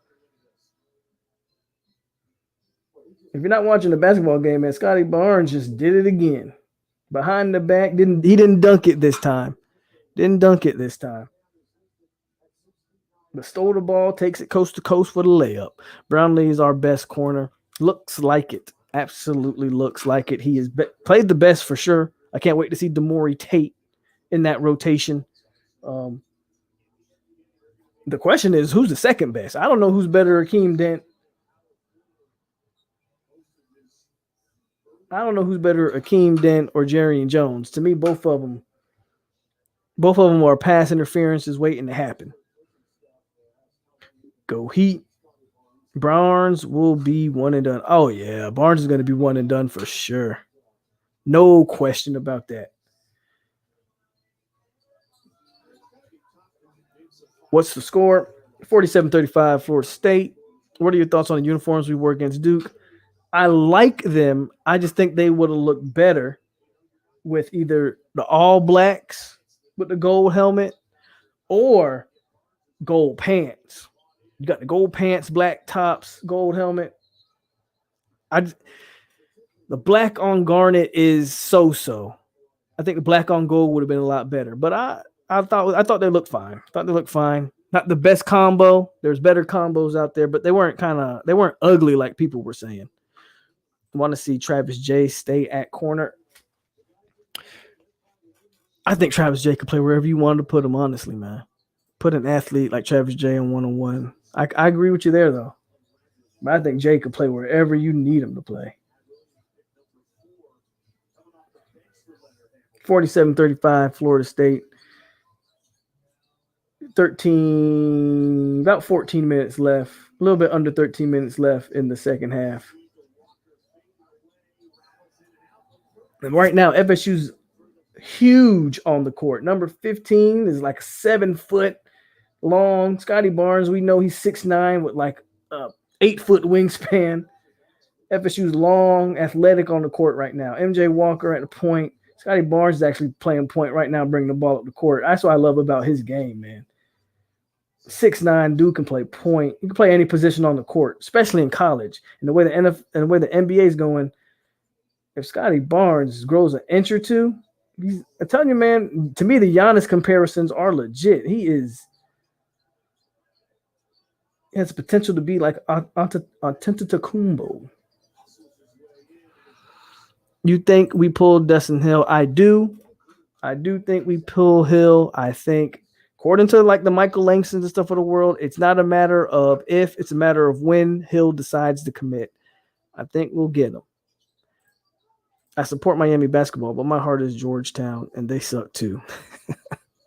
Sidney Williams has been performing back there. We're young, bro. FSU's got a lot of young talent back there. Sidney Williams has came a long way. Brendan Gant has came a long way. Brendan Gant will be one of your starting safeties next year. I don't know who. I guess you may have Brandon Gant and Travis J next year, I guess. But if there's one person I know that's sure locked up, I bet you it's Brandon Gant. Going forward, Brandon Gant. Hard hitter. Even has some ball skills. I like Brandon Gant going forward. Akeem Dent is better than Jarian. Dent was never the same after he broke his ankle during the spring. Good point there. We'll see how Akeem Dent eventually comes back.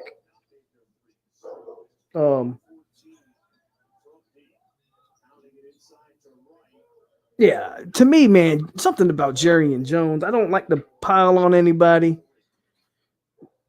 Jarian has been such a disappointment, in my opinion. He had a whole ton of hype. He was supposed to be this big-time SEC transfer, and he has not showed one glimpse of any of that, in my opinion. Am I the only one that sees that? Like, Jarian Jones hasn't shown anything to me.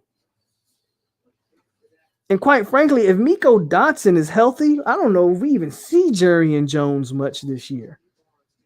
He almost played by default. Because Akeem Dent, again, yeah, you're right. Akeem Dent never really came back from the ankle injury. We know Asante had the other side corner locked down. That other corner spot has been a revolving door, man. Ronaldo Green need to go back to corner. What you think? I like him at safety.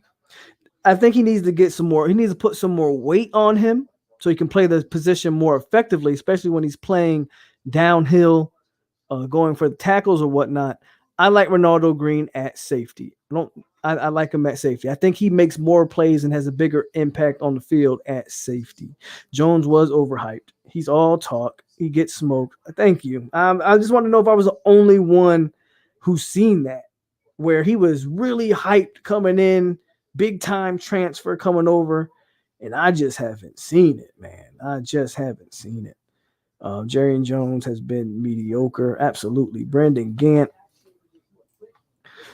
is coming into his own, showing steady improvement. Steven Dix actually ended up grading out well last game. I thought Steven Dix played a solid game. I thought the linebackers as a whole played solid. Now, those couple big Duke runs were, but Adam Fuller defense is going to give up that crap. I'm excited for the future. I still think when it's all said and done, Steven Dix is going to be remembered as one of the better linebackers at Florida State. I'm not saying he's Marvin Jones, Derek Brooks, or Nigel Bradham, or even Vince Williams. But I think, well, he might be in the category of a Vince Williams when it's all said and done. You know? I really do. Any Auburn transfers on the table yet? There's a bunch of them on the table. The question is are we going to pull them? Philip O'Brien just decommitted. A lot of people, there's a lot of smoke around Lee Hunter. There's some stuff around Amari Harvey, but I don't buy the Amari Harvey talk. Yeah. FSU basketball will be in the Final Four this year. They robbed us. I think the basketball team is just going to – I agree, man. Basketball teams just keep getting better. It would not shock me if they made the Final Four. It's almost – at this point, I think it's almost expected. I think it's almost expected that they make the Final Four. Oklahoma State Cade Cunningham is an NBA too. That kid is what is he, like 6'7" point guard himself? Cade Cunningham is definitely a creative player. I agree. Good. He's very, very good. He probably will be the number one pick just because he's a point guard and all of that. Jones is best at holding people. Yeah. Jones can't play man. I don't know why Fuller keeps putting him into the man. Brownlee is about the only corner who can. I would almost be more for playing Jones better at some type of free safety. I think Jones might be more effective as a free safety. I agree. One-on-one coverage, he is not the goods. Dix has the killer instinct. Excellent for stopping the run between tackles. Pass defense will come with time. Do you think some coaches are here next year? I think majority of them are. If not all of them. I would like for them to make – look, I've already said I don't think Adam Fuller is getting fired. So with that said, if it was up to me with the knowledge that you can't get rid of Fuller, I would look to be replacing Ron Dugans if at a minimum. If nothing else, I think we could do better. I think we can do better than Ron Dugans. That's first and foremost. Every other position, I think I'm good with for another year. But at the minimum, I've seen enough from the wide receivers and Dugans at this point. I've seen these wide receivers almost regress, not even show no progression and almost regress to the point where they're not even catching balls, not looking like very crisp route runners. I don't know what Dugans is teaching these kids. If there's one coach that I would say we got to get out of here and upgrade that position, it would be Ron Dugans. 51-40 FSU. Matter of fact, let me change the score on the banner.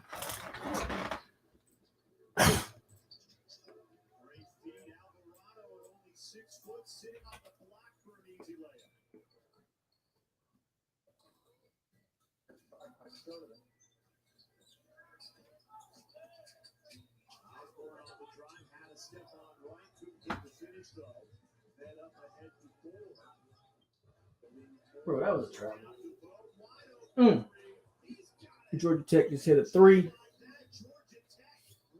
45-51.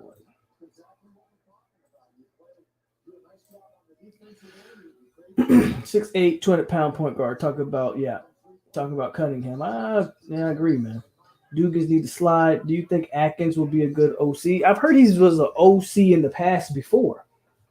I heard Atkins was actually an offensive coordinator before, so he may very well be a good offensive coordinator.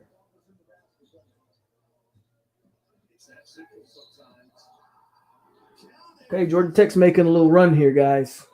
47-51. 47-51. FSU still has the lead, but Georgia Tech's trying to make it interesting right now. Under Dugans this year, they never came out looking prepared. They looked unmotivated. Running backs got better hands than receivers. Exactly. Do you think we lose key recruits with Ron Dugans gone? No. I can't think of a key recruit that Ron Dugans is in the mix with. Now, I do believe he is one of the lead recruiters of Malik McClain, but that's about it. Because our number – oh, my God, we just turned the ball over again.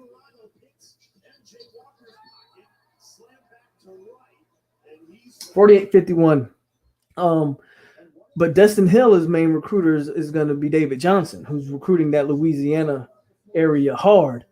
I can't think of anybody that gives a damn about Dugans in terms of like his recruiting. I don't know who he's recruiting. If I'm a recruit, I'm glad if Dugans gets fired. Dugans came from Miami. That's why we can't catch worth a damn. Can't make plays. Bringing donks. Need to teach technique. Absolutely, Canes. And a lot of Hurricane fans warned me of Dugans. And I said, nope. He's a former Florida State wide receiver. And I know he can recruit. I'll take him. And we probably should have got rid of Dugans. Probably what Mike Norvell should have done was keep Telly Lockett and get rid of Ron Dugans. That's what he should have done. Paul, what do you like to grill? Are you a ribs guy? I'm more of a steak guy. I'm more of a steaks guy.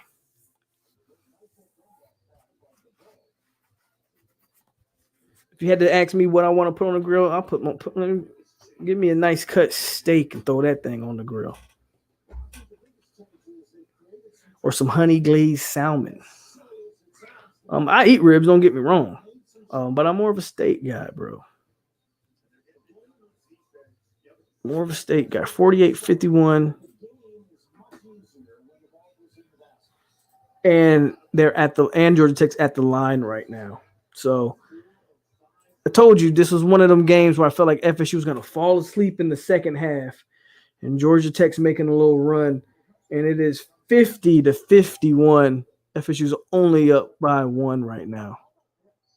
And it's not even like we're not making any shots offensively. They just keep playing carelessly and turning the ball over. Georgia Tech's on a 15-0 run right now. See, another turnover. Almost.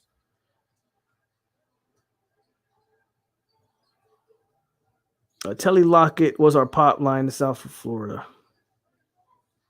I'll take a ribeye over a T-bone any day.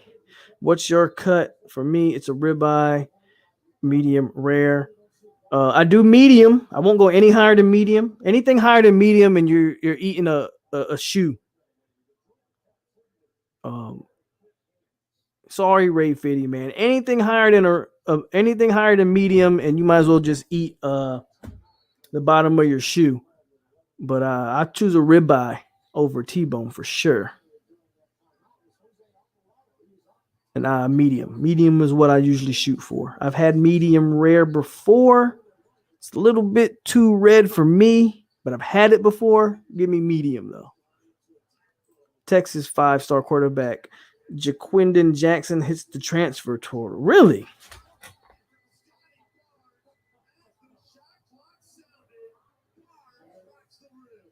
What happened? I missed it. I guess Scotty Barnes just did something incredible. 5-star QB. I don't know. Medium well is fire. That's a little bit too well cooked. Barnes dunk. Let me see it. Okay, here's the review right here. The replay, I mean. Ooh. I think he got it. That's tough. That was close. Barnes doing his thing, man. And that's what we need. We need a guy that I think MJ Walker's also that guy, but 53-50 right now. We need a guy that, man, when we need offense, we can just say, here, man, take the ball, get out the way.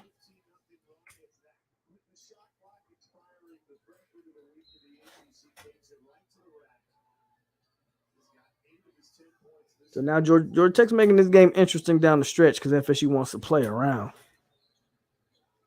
Thanks for everybody who's sticking with us watching the game tonight. Ooh. Gray got dunked on with a putback.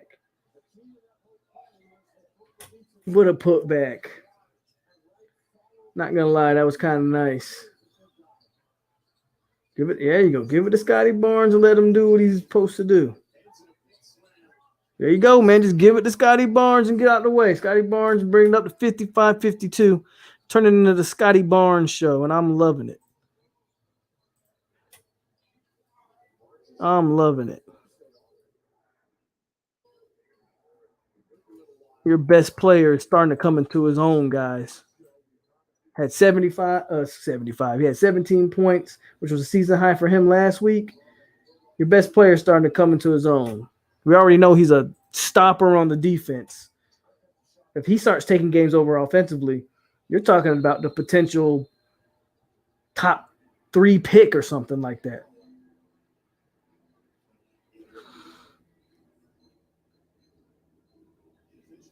FSU took the under. We need making wide receivers. Got a couple coming from Northwestern. Once they say they saying is a Tyreek Hill type. Speed kills, bro. If you got in the Tyreek Hill type, speed kills. But FSU's in the same boat as the Hurricanes. We lack major playmaking at wide receiver right now. We lack any real type of playmaker at wide receiver. And it's honestly disgusting to see. Coming from a guy who my favorite player sits above my head every show, and I had to move so y'all can see him. You know who that is. Coming from wide receivers like that to the type of wide receiver play I've seen this year, I've been disgusted at it, which is why I want Dugan's gone. I've been disgusted at it. Barnes is balling, bro. I never thought FSU basketball would be able to get top 10 talent. Hamilton building this. Yeah, man. Look at the last draft. We had a top 5 talent Vassell went, what number did Vassell was a lottery pick, but I think he went like 11 or 12 or something like that. But Scotty Barnes is the top. I think, man, Scotty Barnes, that offense turns into something. He's a top 3 player, in my opinion. I don't want nothing if it ain't well done. But I feel you. I feel you. My burgers, yeah, your burgers got to be well done. Depending on the kind of meat if it's like regular ground beef, you should always have your burgers well done. But my steaks, I need my steaks medium, bro.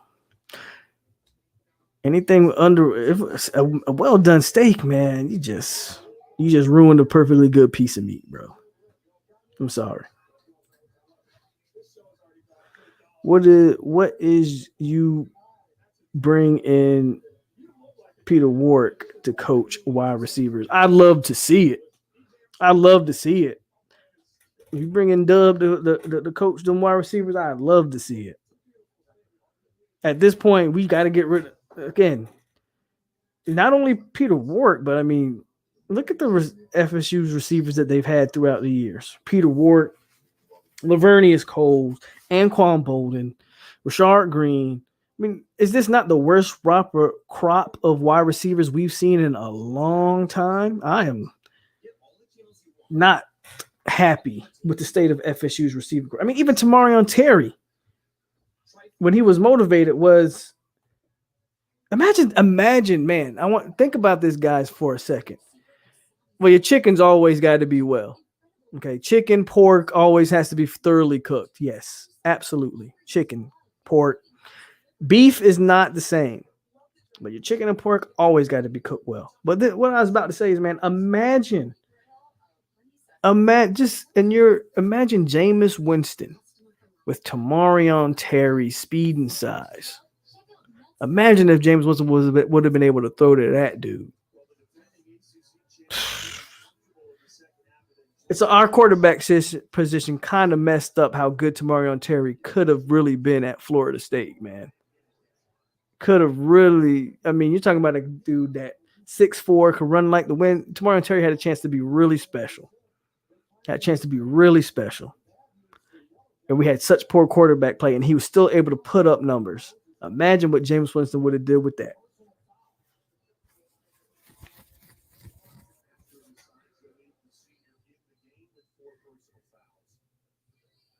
(55-52) Florida State got a solid game going on down the stretch right here, man. And FSU just hit a free throw, so we got 56.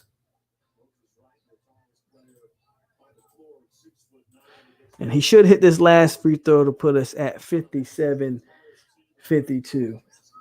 Here we go.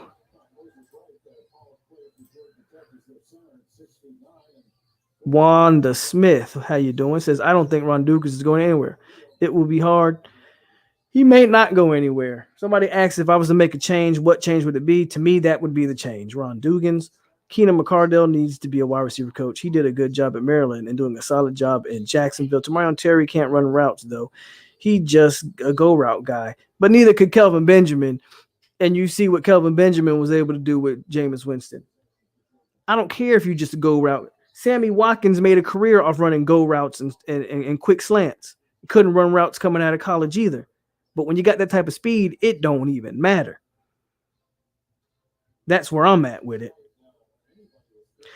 If I'm Mike Norvell, I don't know. I agree. I don't know when Ron Dugan's contract, I don't know if it comes, but if I'm Mike Norvell, I don't renew it.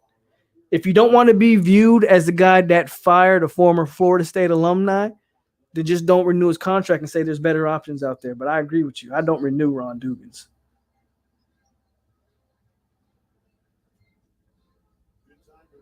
Absolutely agree with you, Tyler. 57-52, 57-53. I don't remember Peter Warwick. Bits and pieces. I'm 29, but I remember Bolden, Snoop Menace, and Kelvin Benjamin. I'm only a few years older than you. You got to remember P-Dub. 1999 against Virginia Tech national championship. Got to remember Peter Warwick. Peter Warwick is. I was a Florida State fan before Peter Warwick, but because I started liking football very young.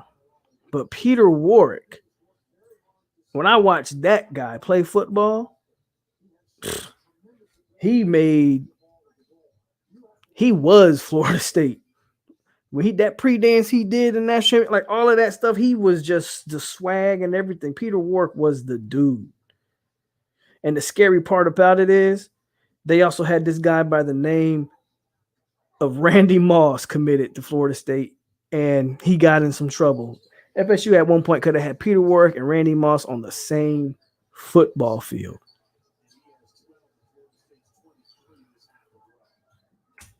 That's the scary part. Terrence Freeman, if you're still in the chat, thank you for being my latest subscriber. His contract is up this year. Oh, if his contract is up this year, then Dugans is gone. If this is Dugans last year, I do not foresee Norvell keeping him. I would be shocked. And then I would have to question Mike Norvell's coaching evaluation. I understand, you honored his contract. That's all you can ask if you're Mike Norvell. You didn't fire him. You didn't fire him when you took the job. You honored Dugan's contract. Move on. Move on from Ron Dugans. I remember y'all had a CB who was really raw. Greg Reed was dope. Yep, I know talking about Greg Reed. Greg Reed ended up, I believe, getting kicked off the team. Somebody correct me if I'm wrong. I think Greg Reed ended up getting kicked off the team as well. But his time at Florida State was, yes, he was dope, man. In my opinion, we need a new defensive coordinator and wide receiver coach. The only know what we keep saying. Yeah, I think we need a D coordinator too. I just can't have come to the conclusion that they're not gonna get rid of him. So I don't even bring it up anymore. I'm convinced that Adam Fuller's not going anywhere. So at this point, I just don't talk to it. P-Dub was good. P-Dub was really good. To me, the best wide receiver in FSU's history. P-Dub dead leg. FSU's kind of taking Georgia Tech a little bit more serious. They're keeping the ball in Scotty Barnes' hands, which I like to see. Because the guy can play point. He makes the smart pass, makes the right pass. There you go. See? Swung it to the corner. MJ Walker hit a corner with a 3. Jamon Forston was the next best wide receiver if he could have not. Jamon Forston had a huge upside. He was like Jamon Forston, I remember. He was like 6'4", but like 230 or something like that. Really big guy. Really big guy.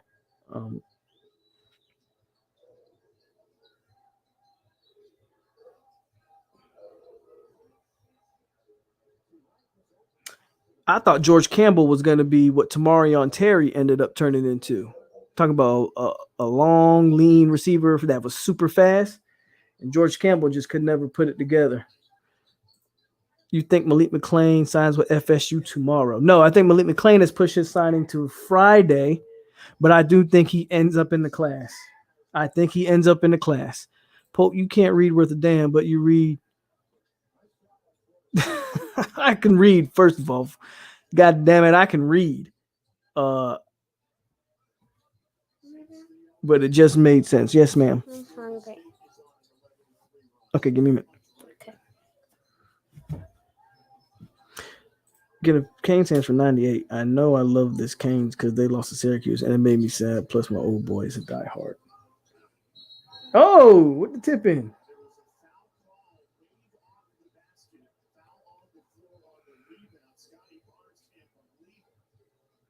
Man, Marvin Bracey decided to go the Olympic route and run track, but that dude talk about speed. Absolutely. He's a little bit on the smaller side, but I absolutely. Marvin Bracey had all the speed in the world.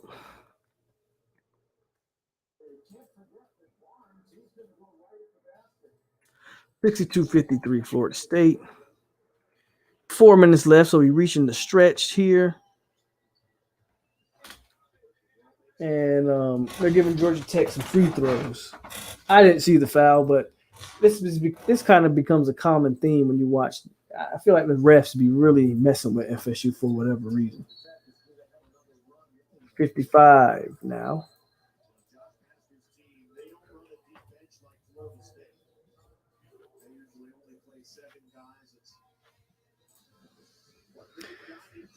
Imagine Tate and Terry playing with Winston. Tate who? Terry, I just talked about tomorrow. Terry, who you Tate? Am I missing Tate? Only Tate I can think is Tate Rodemaker. Who Tate? Wide receiver Tate? Who's a wide receiver with the last name? Auden Tate. I forgot about Auden Tate. Auden Tate would have been Kelvin Benjamin 2.0 or whatever. Absolutely right on that one. Auden Tate, absolutely right on that. Absolutely. Forgot all about Auden Tate. I forgot all about him. Ref be trying to cover the spread. What do you think Mike Norvell does with a Nick O'Leary type tight end? I don't know. Nick O'Leary was a good enough blocker. He was definitely more of a receiving tight end. I don't know, man. I feel like my thing when I look at Norvell's offense and how he likes to utilize the tight end, and one of the reasons why I don't think Cam McDonald excels as much as he should, Norvell wants a tight end that can sell the block. When I watch him, he doesn't like just running his tight end out in formations and just using him as really a glorified receiver. He likes to use the tight end as like a secret weapon. And what he likes to do, he likes to have that tight end pretend like he's blocking or initially start the playoff blocking and then slip out to the flat or up the seam. And I think because Cam McDonald isn't that great of a blocker, isn't good at selling the block, it doesn't work for him. People don't sell out for Cam McDonald on the block. They don't see him as a blocking threat. I don't know if O'Leary could fit that mold. I think he's a better blocker than Cam McDonald. I don't know, though. I feel like what makes Norvell or what makes the type of tight end that Norvell wants is that fact that they can sell a block and really get the defense to forget about them and then sneak out. That's how Preston Daniels, I think that's one of the reasons why they've been so high on Preston Daniels and have used him a lot more than a Wyatt Rector. Is Preston Daniels really does a good job of selling that block, and then he could sneak out and potentially become a receiver. If you were to make an all-time FSU team, who would be your starting 22? Oh, that's tough. That's tough. Give me a minute on that one off the top of my domski. Don't remember y'all beating us 47-0, but I remember 49-27 and 52-10. But that's neither here nor there. Man, whatever. If you were to make an all-time FSU team, who would be starting 22? All right. At quarterback, I'm gonna go with Charlie Ward. Running back, I'm gonna go with Dalvin Cook.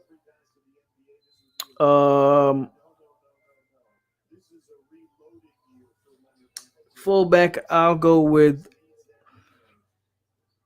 Are we gonna do a fullback or we do what? 2 tight ends? We'll do fullback. Bump it at fullback.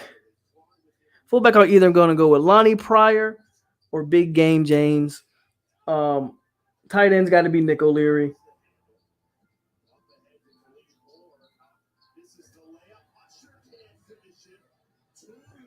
Hold on, I got sidetracked.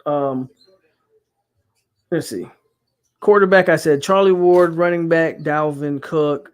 Fullback, Big Game James or Lonnie Pryor. Tight end, Nick O'Leary. What are we doing? 2 wide receivers, right? So Peter Warrick and let's say Anquan Bolden. And then my starting offensive line would be Rodney Hudson at center. No, Rodney Hudson at guard. Brian Stork at center. Walter Jones at one of the tackle spots. Probably Alex Barron at the other tackle spot. And I'm missing a guard. At the other guard spot, who would I put? Trey Jackson maybe at the other guard spot. That'd be my starting offense. Byron Turner is the sleeper. I agree. I like Byron Turner a lot. Absolutely. I think he's a good prospect and a good get. The tight end is different now. Nowadays, you need to be Kelsey or a Little or a Pitts. Crefonzo Thorpe. I remember Crefonzo Thorpe. Fullback, William Floyd. I forgot about William Floyd. Good point, Sir 5. Good point. Defensively, DNs. My DNs would be Wadsworth and who do I want at my other DN? Wadsworth and Bolware. I'll take Bolware. And my other DN, D tackles, I'm going Corey Simon and probably Jernigan. Corey Simon and probably Timmy Jernigan there. My 3 linebackers, obviously Marvin Jones, Sam Coward, and Derek Brooks. Honorable mentions. There's some honorable mentions at linebackers, but those would probably be my 3 honorable mentions. Probably be Telvin Smith, Nigel Bradham, guys like that. I used to like Buster Davis a lot, so he'd be an honorable mention for me. And then my defensive backs, Dion. Give me Dion and Ramsey at the 2 corners, and they ain't nobody gonna be able to throw the ball on us. And then my 2 safeties. Give me Joyner and I want to say Derwin, but I feel like there's more accomplished safeties. But I kind of want to say Derwin. But give me Joyner and maybe Pat Watkins, just from a size standpoint. But if that's the case, I'll just take Derwin. So that is my defense. That's probably my starting 22 on defense. Tell me how wrong I am. And that's just off the top of the dome. That's just off the top of the head. 59-68, Florida State.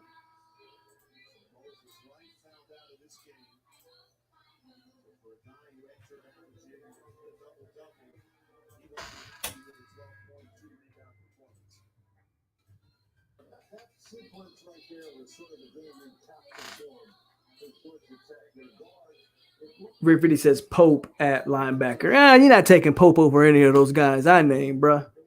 Who are you going to put out? You're not taking Pope over Derek Brooks, Sam Coward, or damn Marvin Jones. I don't see that. But honorable mention, I feel you. Kendall Pope, I feel you. And I remember the 13 national championship y'all won. I was hating the whole season, but y'all came through. Plus my brother likes FSU. Don't hate.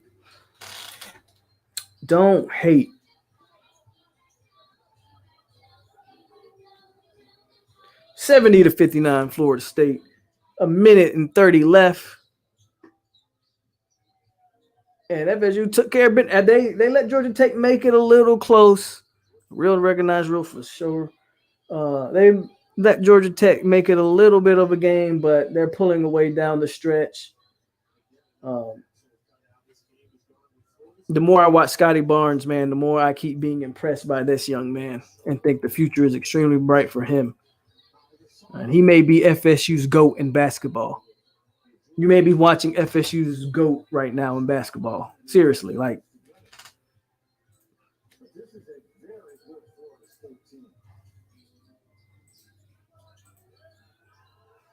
Did I? Oh.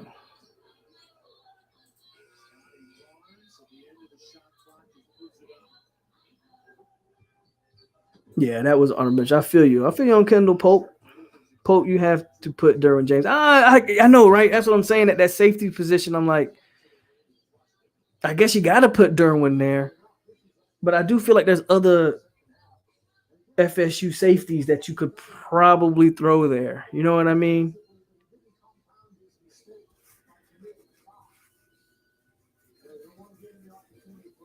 I mean, people always. I mean, and I love me some LaMarcus Joyner, but people forget how good Terrence Brooks was at safety for that national championship team. Like, he was a dog. I already mentioned Pat Watkins. I feel like I'm just forgetting other names back there. And like Ray 50 says, man, Derwin couldn't stay healthy, so it's really hard to put him back there at that safety spot. Then I said Ramsey and Dion, but then it's hard to keep Terrell Buckley. It's hard to keep Terrell Buckley off the field. You know what I'm saying? It's very hard when you start talking about that defensive backfield, bro.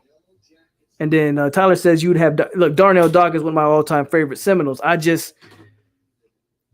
Who would I have at DN? I had Wadsworth, and who was my other DN? Oh, Peter Boulware. And then I had Corey Simon.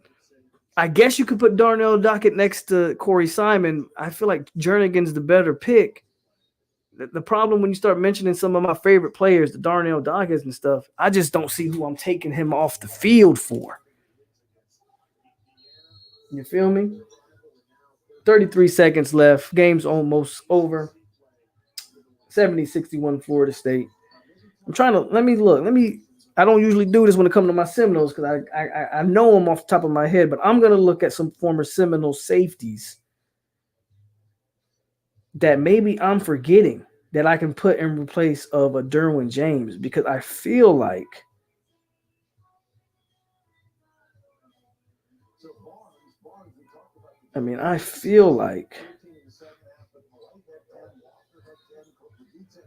there's got to be. I remember Pat Watkins all time FSU. Let's just do DBs. A D from Homestead. I hope FSU go after him. DN from Homestead. He is a monster. What's his name? I think FSU's main target. Yeah, I got Joyner, but we got to go with one more. So who else? We got Joyner, but there's two safeties. So what's the other safety? As far as DNs for 2022,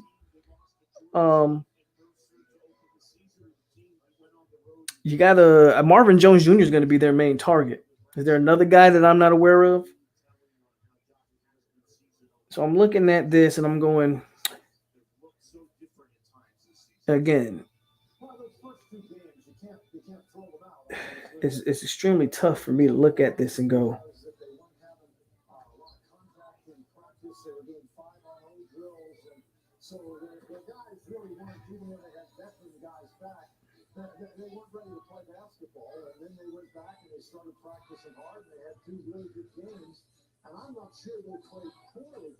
It's just tough. Tough for me. Dante Anderson. Okay. Again, I think Marvin Jones Jr. is going to be their main. I forgot about Samari Roll or Leroy Butler, Tay Cody. I mean, there's some names. Okay. Devin Bush.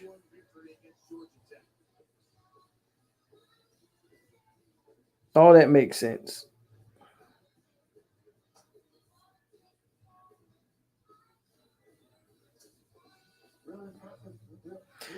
FSU's mostly gotten corners, though. If you look at the NFL draft, they're all corners. Dion, Leroy Butler, Terrell Buckley,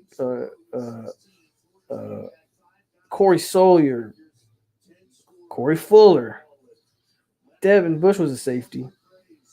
But all these guys, man, were just corners. Mario Edwards, corner. Derek Gibson's corner. Pat Watkins was a safety. Yeah, I think you might honestly, you probably do got to go with Derwin if you look about it.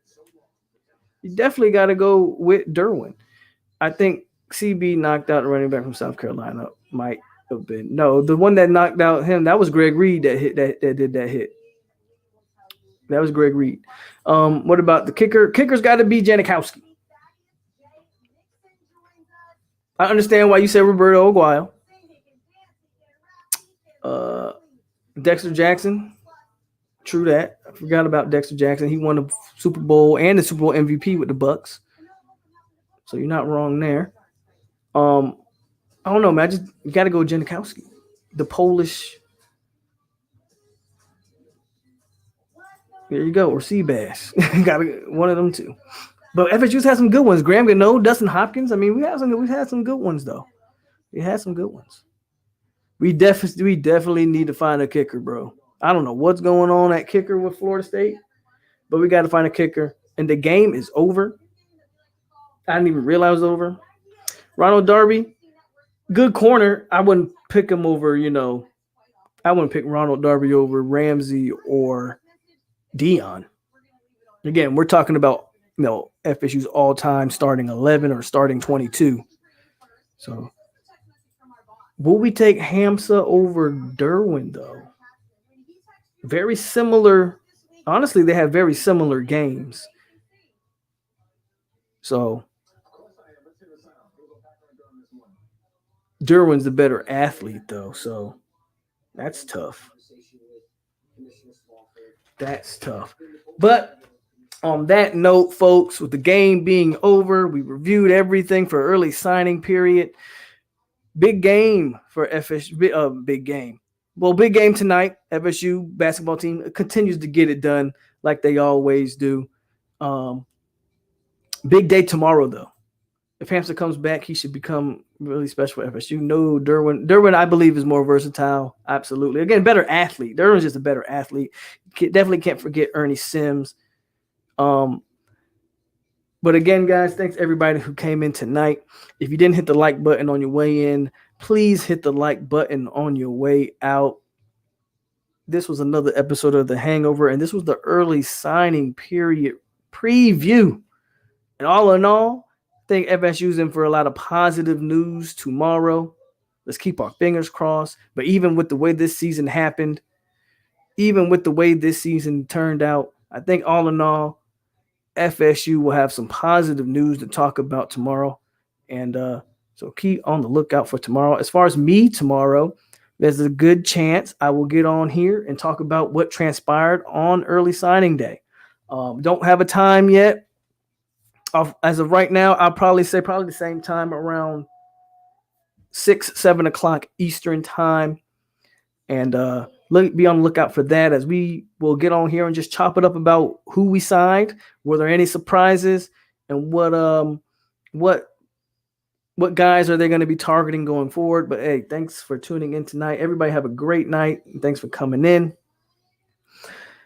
You have been watching The Hangover on 863 Seminole TV with your host POLK, a.k.a. AloMoney, a.k.a. the goddamn truth. And stay classy, Seminoles. We out ya.